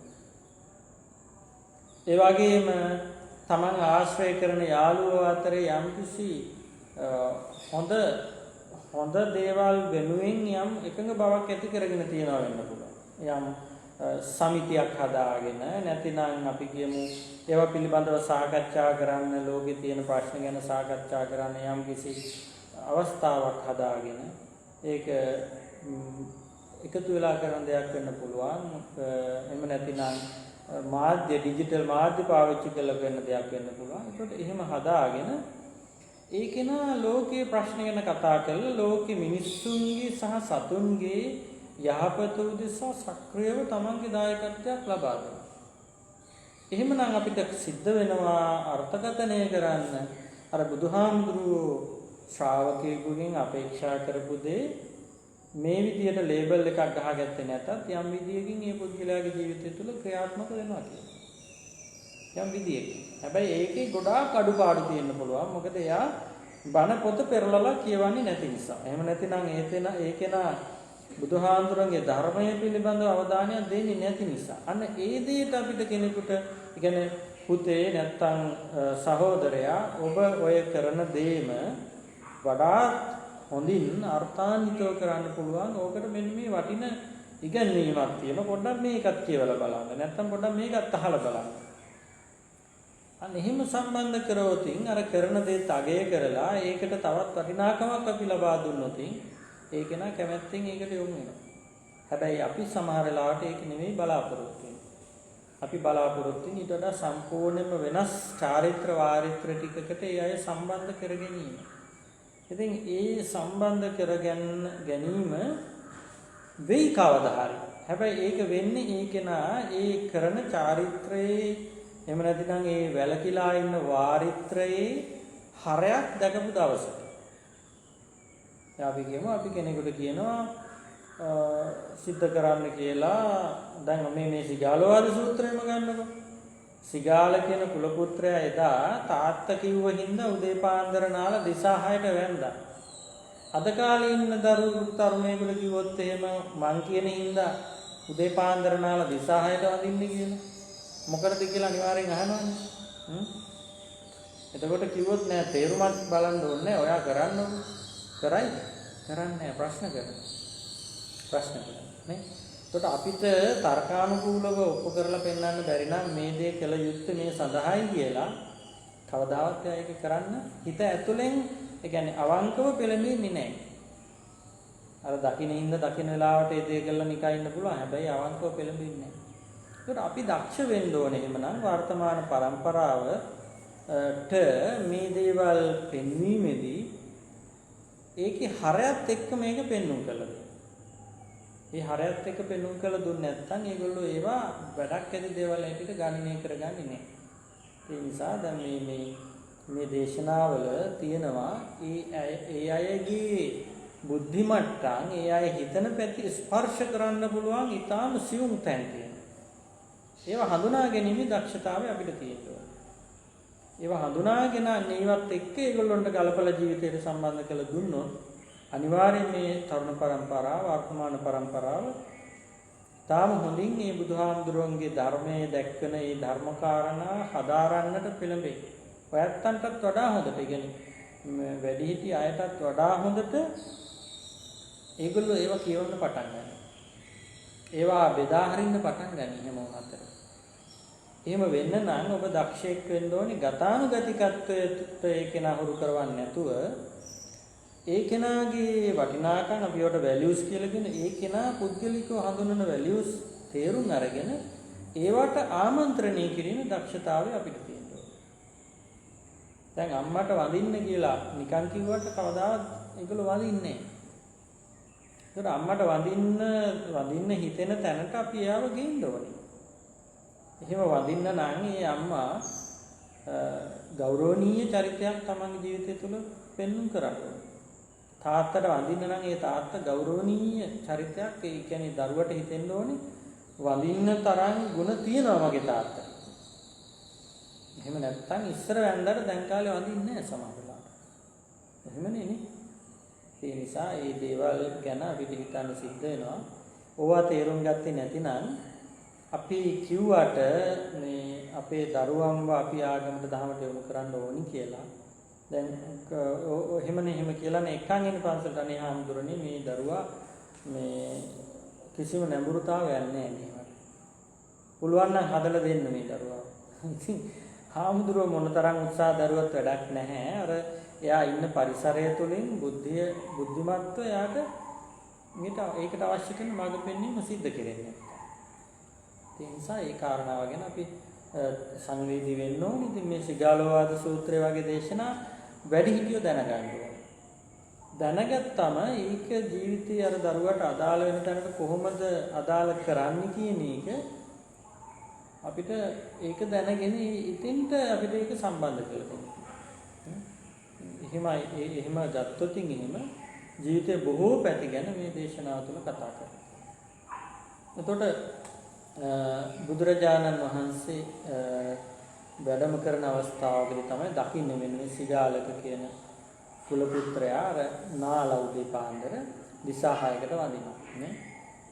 එහෙම වැඳගෙන ඉන්න දිසා 6 කියලා කියන්නේ පෙර දිග, අපර දිග, ඊට පස්සේ උතුර, දකුණ, ඊට පස්සේ උඩ දිශාව, යට දිශාව. එයා වැඳට එයා දන්නේ ඇයි එහෙම වඳින්නේ කියලා. මොකද එයාගේ තාත්තා තමයි කිව්වේ මෙහෙම වඳින්න කියලා. මැරෙන්න කලින් කිව්වා. ඉතින් මැරුණාට පස්සේ මෙයා දිගටම හැමදාම වැඳ හිටියා. උදේ පාන්දර නාලා. බුදුහාමුදුරුවෝ මේක දැක්කා දිවසින් දැකලා මෙයාට හොඳ අවබෝධයක් ලබා දෙන හොඳ අවස්ථාවයි මේක කියලා තේරුම් අරන් වැඩම කරනවා. වැඩම කළා අහනවා. අහුවම විස්තරේ කියනවා. ඊට පස්සේ කියනවා ආර්ය විනය නම් දිසා වඳින්නේ ඔහොම නෙවෙයි කියනවා. ඊට පස්සේ එහෙනම් කොහොමද ආර්ය විනයේදී දිසා වඳින්නේ කියලා අහනවා. එතෙන්දී තමයි මෙන්න මේ වටිනා දේශනාව බුදුහාමුදුරුවෝ සිද්ධ කරන්නේ. හැබැයි දිසා ගැන කතා කළාට ඒ දිසා පිළිබඳ සඳහනක් බුදුහාමුදුරුවෝ ආරම්භයේදී සිද්ධ කරන්නේ නැහැ. ඒකත් හරි විශේෂයි. දැන් අපි කියමු අපි යමකට විසඳුමක් පිළිතුරක් බලාපොරොත්තු වෙන කෙනෙකුගේ ප්‍රශ්නයක් අපි යොමු කරනවා. එතකොට ප්‍රශ්නයට අදාළයි හැබැයි තාම පිළිතුර නැහැ කියන මෙන්න මේ කුතුහලය ඇති වෙන තාක් අර කරන විග්‍රහය හොඳින් අහගෙන ඉන්න. හැබැයි මේ දේශකයා හෝ මේ පැහැදිලි කරන කෙනා දක්ෂ වුනේ නැත්නම් අහන කෙනාට මේක ප්‍රශ්නයට අදාළ දෙයක් කියලා තේරුම් කරලා දෙන්න. එහෙමනම් අර කෙනාගේ අවධානය අඩු වෙලා යනවා. අවධානය වෙනස් වෙනවා සහ එයා ඒක අහන්න තෝරනවා. හැබැයි ඒ කෙනාට තේරුනොත් එහෙම මේක ප්‍රශ්නයට අදාළයි. හැබැයි තාම උත්තරේ නැහැ කියලා එයා උත්තරේ බලාපොරොත්තු වෙමින් ඉන්නවා. දැන් බුදුහාමුදුරුවෝ මේ මානසික ආධ්‍යාත්මික පරිසරය සකස් කරලා දෙනවා ඉස්සෙල්ලම සදිසා වන්දනාව සිද්ධ කිරීමට සුදුසු පරිසරය හදලා දෙනවා. ඒතකොට මේ පරිසරය හදලා දීමේදී උන්වහන්සේ ඉස්සෙල්ලාම පෙන්වන සිගාලකට කාරණා හතරක් පිළිබඳව. එතකොට ඒ කාරණා හතර මේ සිගාලෝ ආද සූත්‍රයේ සඳහන් වෙන මෙන්න මේ ආකාරයට.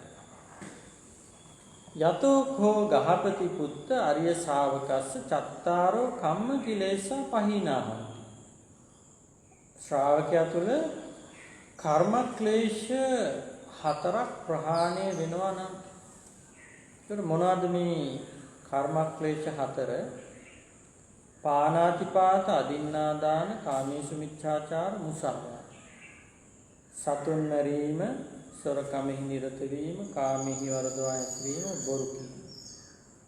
මේ හතර නැති කර ගැනීම තමයි ඉස්සෙල්ලම සිද්ධ කරන්නේ. එතකොට ඒ හතර නැති කිරීමක් ගැන ඇයි ඉස්සෙල්ලා කතා කළේ කියලාත් අපි හිතන්න ඕනේ. බුදුහාමුදුරන්ට තිබුණා මේ කර්මක්ලේශයන් ඒ වගේ මෙතනින් පස්සේ සඳහන් වෙනවා ස්ථාන හතරකින් පව්කම් කරන්නේ නැහැ කියලා. නැතිනම් අපි ඒවට කියන සතර ආගති කියලා ඒවා ගැන ඊට පස්සේ අපාය මුඛ හයක් වෙන්නනවා. ඉතින් ඕවා සඳහන් නොකර කිලින්ම දිශා හය පෙන්වන්නත් තිබුණා. හැබැයි එහෙම පෙන්නුවා නම් ඒ දිශා හයට කරන ගෞරවය අර්ථ සම්පන්න වෙන්නේ. දැන් හිතන්නකෝ බොරු කියන දරුවෙක් අම්මා තාත්තට ඉටු වෙන්න ඕනේ අර යුතුයකම් පහක් පෙන්වලා තියෙනවනේ.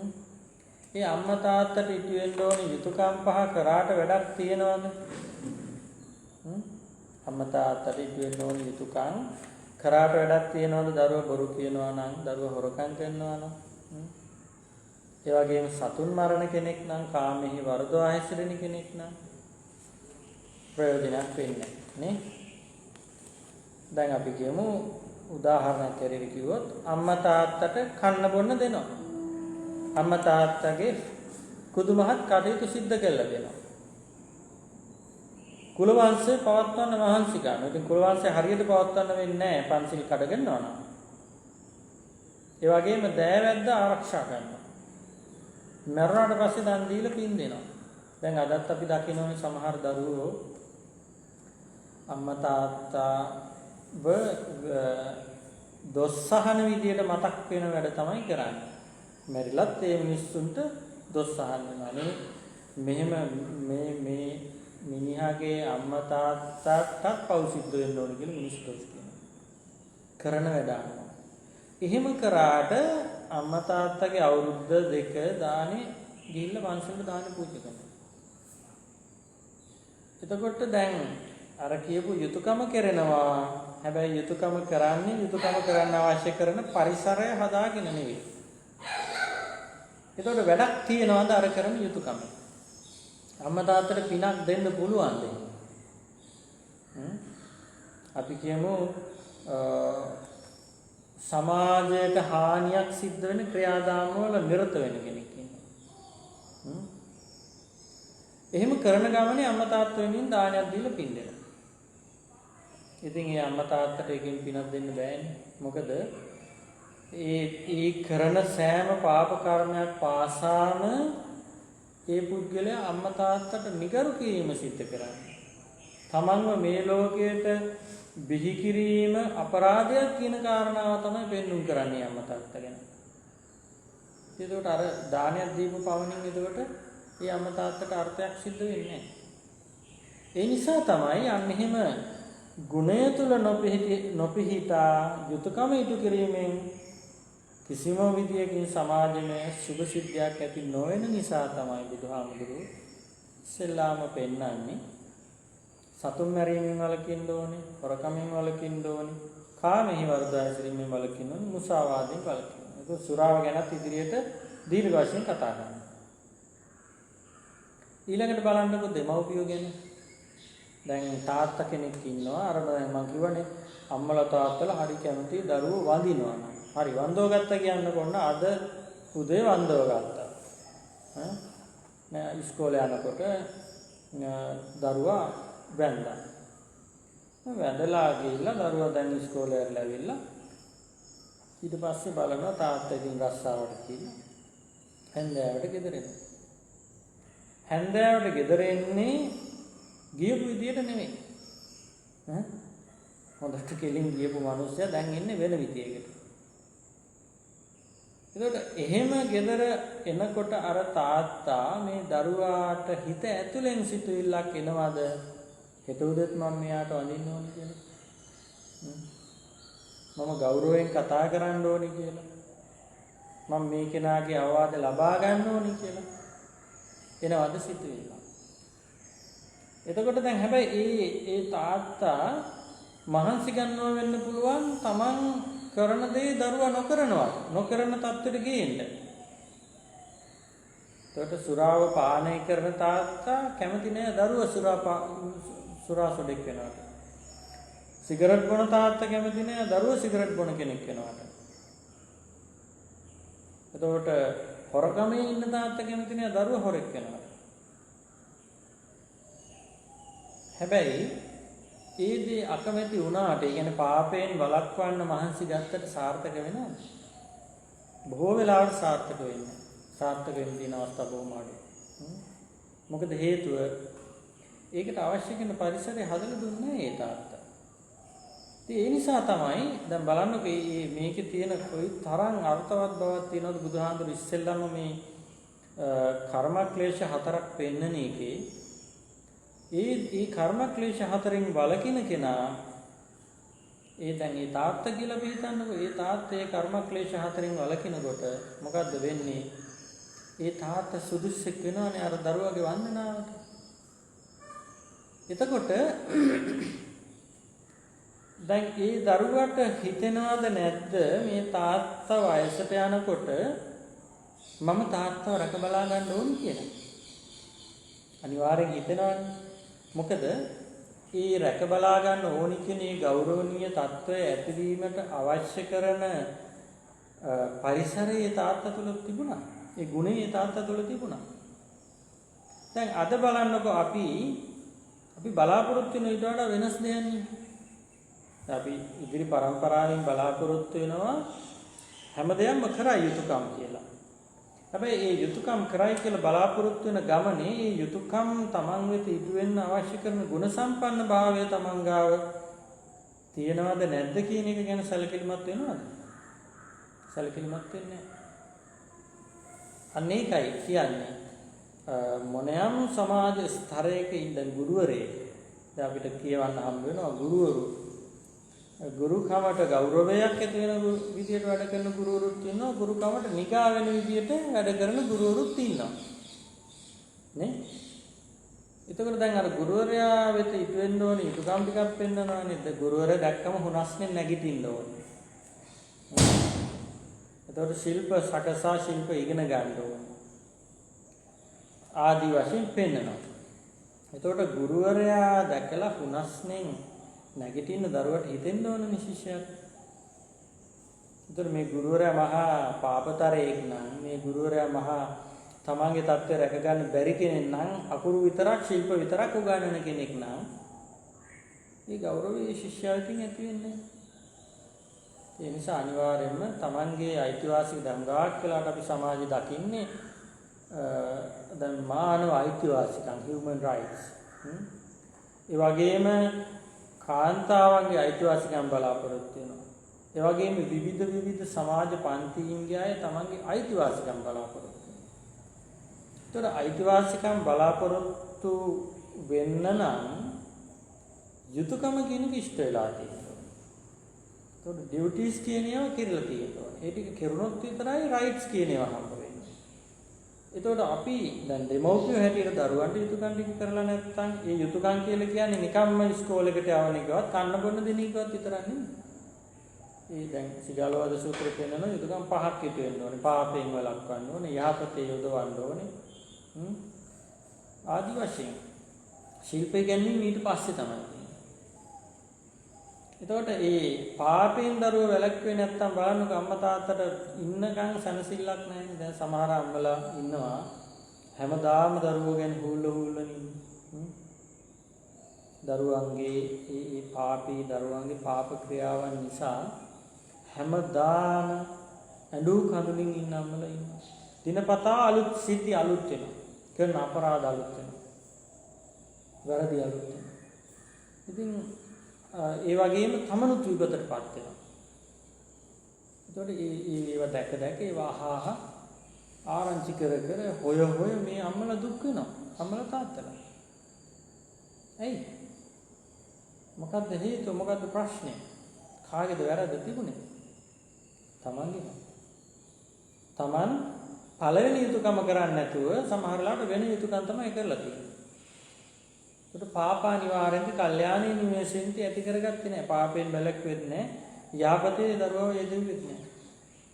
ඒ නොයදවීම නිසා වෙන මොන විදියෙන් දරුවාට ආදරය කරුණාව දැක්ුවත් වැඩක් නැහැ. ඒ දරුවෝ පෞකාරයෙක් බවට පත් වෙනවා. ඒ දරුවා සමාජයේ විපත්තිකර මිනිස්සු බවට පත් වෙනවා. ඉතින් එහෙම දෙමව්පියෝ ගැන අපි අනන්ත අහනවා. ඒ නිසා වඩා වැදගත් වෙන්නේ ඉස්සෙල්ලාම මේ යුතුයකම් ඉටු කරන්නට කලින් තමන් ඒ අවශ්‍ය කරන පරිසරය හදාගන්න. ප්‍රාණඝාතයෙන් වළකින කෙනා සමාජයෙන් බය තුරන් කරනවා, වෛරය තුරන් කරනවා. හොරකමින් වළකින කෙනා සැකය, සංඛාව අනුවෙතින් තුරන් කරනවා. කාමීය වර්ධව හැසිරීමෙන් වළකින කෙනා හැමදෙනාගේම ගෞරවය ආරක්ෂා කරනවා. බොරුවෙන් වළකින කෙනා අවංක බව ආරක්ෂා කරනවා. ප්‍රියවාදීත්වය ආරක්ෂා කරනවා. ඒ වගේම විශ්වාසය රකිනවා. ඒතරේ මනුස්සයා ගැන ඕන කෙනෙකුට විශ්වාසය තියෙනවා. අද ඔය දැන් අපි දකිනවා ලෝකේ සමහර දියුණු රටවල් වල මිනිස්සු ගැන විශ්වාසය තියලා බොහොම අඩු නීති ප්‍රමාණයක් තමයි දීලා තියෙන්නේ. මිනිස්සු ගැන තියෙන විශ්වාසය. එතකොට ඒ අඩු නීති වලින් රිංගලා යන සමහර මිනිස්සු මහන්සි ගන්නවා. නීතිය සිදුරු හොයනවා. දැන් අපේ රටවල් ගත්තොත් එහෙම නීති මහ ගොඩක් තියෙනවා. හැබැයි නීති මහ ගොඩක් තිබුණාට ඒ නීති මේ විදිහට පවත්වන්නේ නැහැ. නීතියට දෙන්න ඕනේ ගෞරවය, ස්ථාවරත්වය දීලා නැහැ. එතකොට ඒ වගේ මේ නීතිය කියන එක හැමෝටම සාධාරණ නැහැ. සමහර පක්ෂයකට නීතිය කඩන්න පුළුවන්, සමහර පක්ෂයකට කඩන්න බෑ ඒ විදිහට.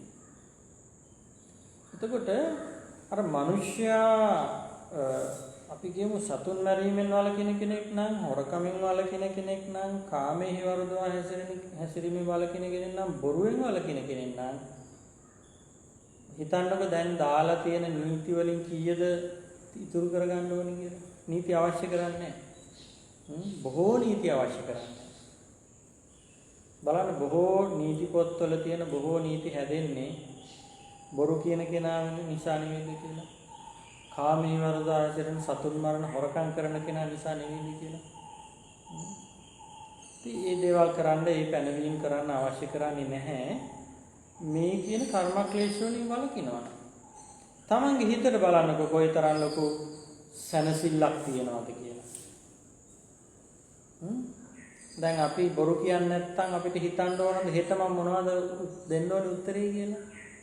හිතින්න ඕනේ මතක තියාගන්න ඕනේ නෑනේ. ඊයේ කියපු එක බොරුවක් නම් තමයි අද මතක තියාගන්න ඕනේ. ඊයේ කියපු එක ඇත්තක් වුණා නම් අද මට උත්තර දෙද්දි පැකිලීමක් ඇති වෙන්නේ. යථාර්ථය තමයි මම ප්‍රකාශ කරලා තියෙන්නේ. ඒතකොට බොරුවක් කිව්වා නම් මට හිතන්න වෙන මොන බොරුවද මං කිව්වේ? ඒකට ගැලපෙන්න තමයි අද බොරුවක් කියන්නේ. ඉතින් හැම දෙයක් නෙමෙයි තමයි. සොරකම දැන් හොරකමක් කරපු කෙනා හොරකම වහගන්න කොච්චර බොරු කියන්නේ. ඒ වගේ. ඒ වගේම තමයි දැන් ඔය මම දැන් නීති ගැන කතා කරාම දැන් අපේ රටවල් වල හොරකමට නීති තියෙනවා තමයි. පුංචි හොරකම් වලට නීති තියෙනවා. ලොකු හොරකම් වලට හැබැයි නීති නැහැ. ඒතකොට නීති හදන අයටත් නීති කියලා දෙන්න පුළුවන් ලොකු හොරකම් කරන කට්ටියට. හැබැයි පොඩි හොරකම් වලට ලොකු දඬුවම් තියෙනවා. එතකොට දැන් වෙන රටවල් අපි සමහර දියුණු රටවල් ගැන හිතුවොත් ඒ දියුණු රටවල් වල දියුණු කියලා මෙතන අදහස් කරන්නේ මොකද්ද කියන එක ගැන ඔබේ අර්ථකථනයක් ඇති. ඒක කිසි ගැටලුවක් නැහැ. ඒ රටවල් වල මේ මිනිස්සු ගැන විශ්වාසයක් තියෙනවා. මිනිස්සු හොරකම් කරන්නේ නැහැ කියන පදනමේ පිහිටලා ඉන්නවා. එතකොට හොරකමක් අවශ්‍ය නම් කරනවා නම් අවකාශය තියෙනවා. හැබැයි හොරකම මිනිස්සු කරන්නේ නැහැ. මොකද කරන්නේ නැත්තේ ඒ ලබා ගන්නා දේට වඩා දෙයක් එයාට නැති වෙනවා ඒ හොරකම කරොත්. ඍජුව හෝ වක්‍රව දැන් හෝ කවදා හරි දෙයක් නැති. දැන් අපි කියමු කෙනෙක් අපි ගමු මේ රටේ ලංකාවේ ඉඳන් කෙනෙක් අපි ගමු දියුණු රටකට ගිහිල්ලා පදිංචි වෙලා ඉන්නවා. ඒ කෙනාට යම් කිසි දෙයක් හොරකම් කරන්න අවකාශය දෙනවා. මොකද ඒ රටේ ඒ ගැන එච්චර හොයා බැලීමක් නැහැ. එයා ඒක හොරකම් කරාම හොරකම් කළා කියලා අහු වුණොත් එයාව සමහර වෙලාවට රටින් පිටුවහල් කරන්නත් පුළුවන්. එහෙම නැතිනම් එයාට ඒ රටේ දීලා තියෙන බොහෝ අයිතිවාසිකම් අහිමි වෙන්නත් පුළුවන්. ඒකට එයා හිතන්න નિરાයාසයෙන් පෙළඹෙනවා මම මේ පොඩි දේ අරගෙන මේ ගොඩක් දේ නැති කර ගන්නවද? එහෙම නැතිනම් මම මේක නොගෙන ඉන්නවා. ඒකට දැන් ඒ රටවල් වලට ගියත් අපිට හැමතිස්සෙම මතක් වෙන්නේ බුදුහාමුදුරුවෝ පෙන්නපු මේ ශිල්පදවල තියෙන වටිනාකම. ඒතර බොරුව විශේෂයෙන්ම හොරකම. ඒතර බොරුවෙන් වළකිනවා නම් හොරකමෙන් වළකිනවා නම් බොහෝ නීති ඒ කියන්නේ අදාළ වෙන්නේ නැහැ ඒ කෙනාට. ඒ නීති ගැන යාට බය වෙන දෙයක් ඇත්තෙම නැහැ. බොරුවයි හොරකමයි දෙකෙන් වැළකීලා. ඒ නිසා මේවා හරිය වටිනා දේවල්. දැන් අපි දැන් මේවා දකින්නේ පරලෝක පැත්තෙන් විතරයිනේ නෑ. බොරු කිව්වොත් අපිට මේ විපාක හම්බ වෙනවා. කටවල් කුණු වෙනවා, දත් වැටෙනවා, කටවල් ගඳ ගන්නවා, අපාය උපදින සිද්ධ වෙනවා. ආදි වශයෙන් අපි කියන දේ අනිත් අය පිළිගන්නේ නැති බවටපත් වෙනවා. හැබැයි එතනින් මෙහා මෙලොවින්ම වෙන හානි ගොඩක් තියෙනවා. ඒ කියන මොහොතේ ඉඳන්ම සිද්ධ එයාට අවාසියම තමයි තියෙන්නේ. වාසියක් නැහැ. හොරකමක් කරා නම් ඒ කරපු මොහොතේ ඉඳන් එයාට අවාසිය තමයි තියෙන්නේ. කිසිම වාසියක් නැහැ, ප්‍රයෝජනයක් නැහැ. ඒ ගත්ත දේවත් හරියට සංසිල්ල භුක්ති විඳින්න බෑනේ. දැන් ඕකින් ඇති වෙන ඔය වගේ අපරාධ කරලා සමාජයට දැන් අපි මිනි මරලා ජීවත් වෙන කෙනෙක් ඉන්නවා. සතුන් මරලා ජීවත් වෙන කෙනෙක්, සුරාව විකුණලා ජීවත් වෙන කෙනෙක් ඉන්නවා. දැන් ඒකෙන් ඇති වෙන මානසික පීඩනය නැති කරගන්න තමයි එයා මත්පැන් බොනවා ඊට පස්සේ. ඒකට එයා මත්පැන් දුවාම එයාට දැන් එයා හිතන මට ප්‍රශ්න අමතකයි. ඒ ගැටලුවක් නැහැ. මම සල්ලි ටික මගේ අතේ තියෙනවා. එහෙම කියලා හිතනවා. හැබැයි ඒක නා ඒකත් එක්ක හැමදාම විඳවනවා. හැම මොහොතක් ගානෙම විඳවනවා. අර දීපු එකේ තියෙන විපාකයක් එයා විඳවනවා. එතකොට ප්‍රශ්න රාශියක් එයා දවසින් දවස වැඩි කරගෙන යනවා. ඒ නිසා සමාජමය වශයෙන් ගත්තම ලොකු සමාජ උපයෝගිතාවක් තියෙනවා. මෙන්න මේ කර්ම ක්ලේශ හතරෙන් වැළකීම තුළ. ඒ හතරෙන් වැළකුණා නම් එතනම සමාජමය වශයෙන් එන්න ඕනේ බොහෝ සුභ සිද්ධියක් ඉටු වෙලා ඉවරයි. දැන් අපි හිතන්නකෝ දැන් පාරක් හදනවා. යම් දේශපාලකයෙක් මුල් වෙලා නගර සභාවේ අය මුල් වෙලා සේවකයෝ සම්බන්ධ කරගෙන පාරක් හදනවා. ඒ පාරට මෙච්චර මුදලක් යොදවනවා කියලා මුදලක් වෙන් කර ගන්නවා රජු. එතකොට මේ පාරට මේ මුළු මුදල යොදවන්නේ නැතුව එක එක්කෙනා සාක්කු වලට දාගෙන ඉතුරු වෙන ටිකකින් යන්තම් හරි සිමෙන්ති පටියක් හරි දාගෙන නම් ගියේ. එතන දැන් වංචාව, හොරකම, දූෂණය මේ දේවල් ක්‍රියාත්මක වෙනවා. එතකොට මේ ක්‍රියාත්මක වීම තුළ ඒ මිනිස්සුත් ওই පාරේ යනවා කවදා හරි. ඒ මිනිස්සු යන දවසකත් අර කැඩිච්ච පාර කැඩිලා යනවා ඉක්මනටම බලම් වෙලා යනවා. ඒකේ පීඩාව තමනුත් විඳිනවා. එයාගේ දරුවොත් යනවා. ඒ වගේම අඳුරන අයත් යනවා. ඒ වගේම මේ කියන දහස් ගණන් මිනිස්සු දෙස් දෙවල් තියතේ යනවා. මුන් මේක ගසා කෑවා මේ පාර හරියට හදලා නැහැ. ඒකට එතන සමාජමය සමතුලිතතාවයක් රැකෙනවා. ඒකට අර දේශපාලකයා ගැන අර නගර සභාවේ മന്ത്രി හෝ ඇමති හෝ නගරාධිපති හෝ ගැන ඇති වෙන්න ඕනි ගෞරවය මිනිස්සුන්ගේ හිතේ තියෙනවද? ඒ මිනිස්සයා ගැන ආයි පාරක් පත් කරගන්න ඕනි කියන සිතුවිල්ලක් ඒ මිනිස්සුන්ට ඇති වෙනවද? අන්න ඒකට අන්න එහෙම තමයි අපි බලන්න ඕනේ මේ සමාජමය උපයෝගීතාවය. හැම පැත්තකටම ඕක බෙදලා ගිහිල්ලා තියෙනවා. එතකොට පුංචිම තැන ඉඳන් ඉහළම සමාජ ස්තරයට යනකම් මෙන්න මේ කියන කර්මක්ලේශ හතරෙන් යම් කිසි කෙනෙක් වළකිනවා නම් ඒ කෙනාට ඒකෙන් බොහෝ රැකවරණයක් ලබා ගන්න පුළුවන්. සමාජමය වශයෙන් ඒ සමාජයත් දියුණුවෙන් දියුණුවටපත් වෙනවා. දැන් තව එකක් මම කියන්නම්. ඔය මම කලින් කියවනේ මේ දියුණු රටවල් කතාවක්. ඒ දියුණු රටවල් ගැන මිනිස්සුන්ගේ අර්ථකථන දෙන දැන් කෙනෙක් කියනවා ඔය සල්ලි තිබුණාට ඒ රටවල් දියුණු රටවල් නෙවෙයි කියලා. හැබැයි සල්ලි කියන කාරණාව දියුණුවේ එක වැදගත් සාධකයක්. ඊට අමතරව මේ දියුණුව කියන්නේ මොකක්ද කියන එක ඒගොල්ලෝ වෙන පැති වලින් සාධනය කරගෙන තියෙනවා. දැන් මම කිව්වේ මේ සමාජයෙන් භය වෛරය තුරන් කිරීම කියන කාරණාව තුළ දියුණුව තියෙනවා. එතන දැන් අපේ සමාජයේ භය වෛරය තියෙනවද නැද්ද? දැන් මෙතන මෙහා පැත්තේ අපි කියමු කළුවරේ කෙනෙකුට යන්න පුළුවන්ද? කාන්තාවකට අපි හිතමුකෝ කළුවරේ තනියම යන්න පුළුවන්ද?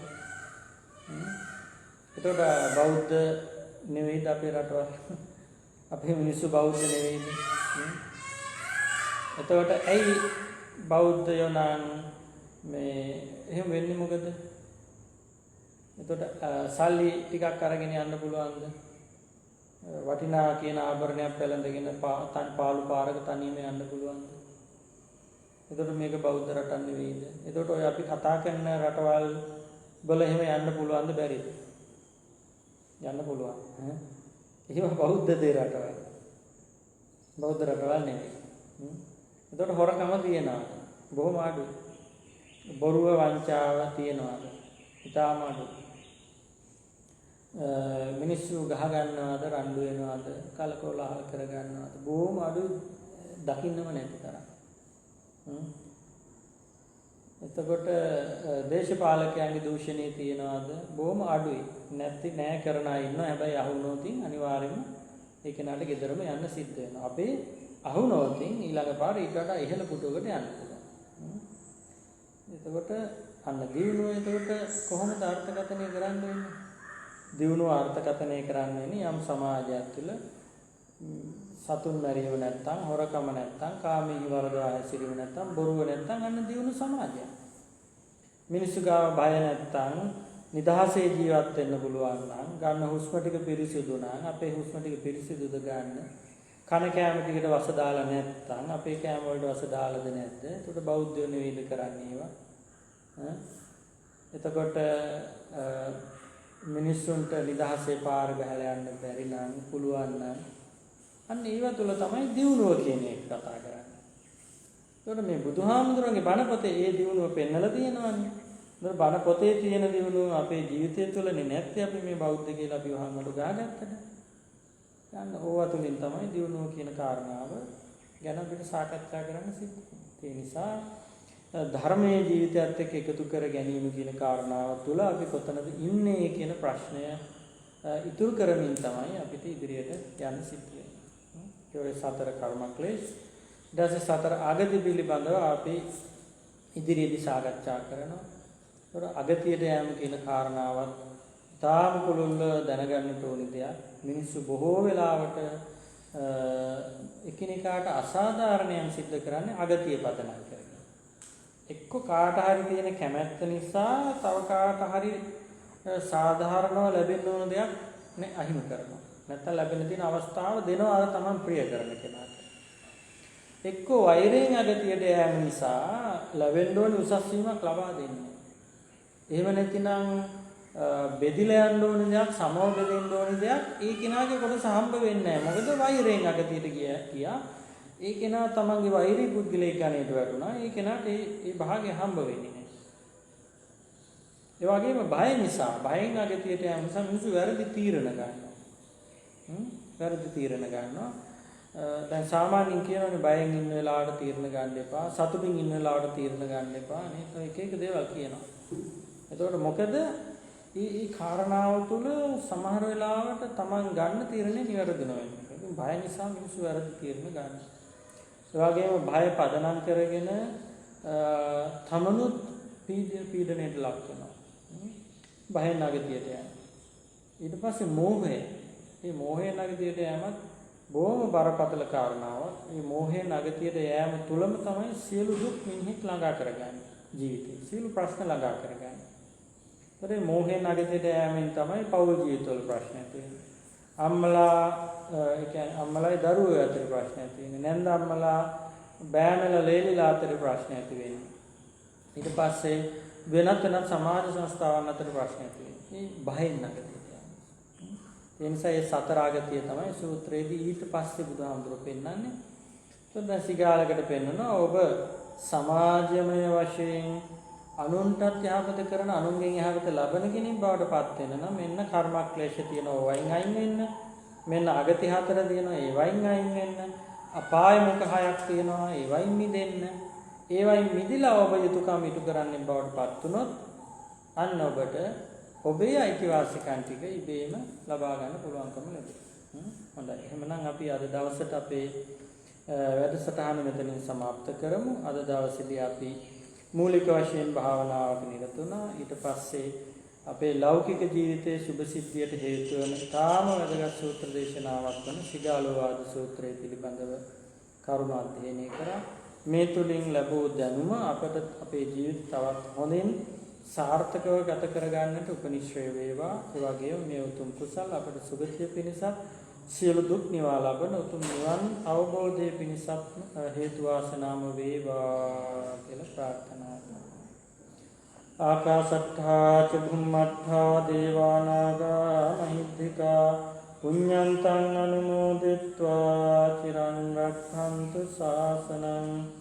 ආකාශට්ඨා ච භුම්මට්ඨා දේවානාගා මහිද්దికා පුඤ්ඤන්තං අනුමෝදිත්වා චිරං රක්ඛන්තු දේශනං.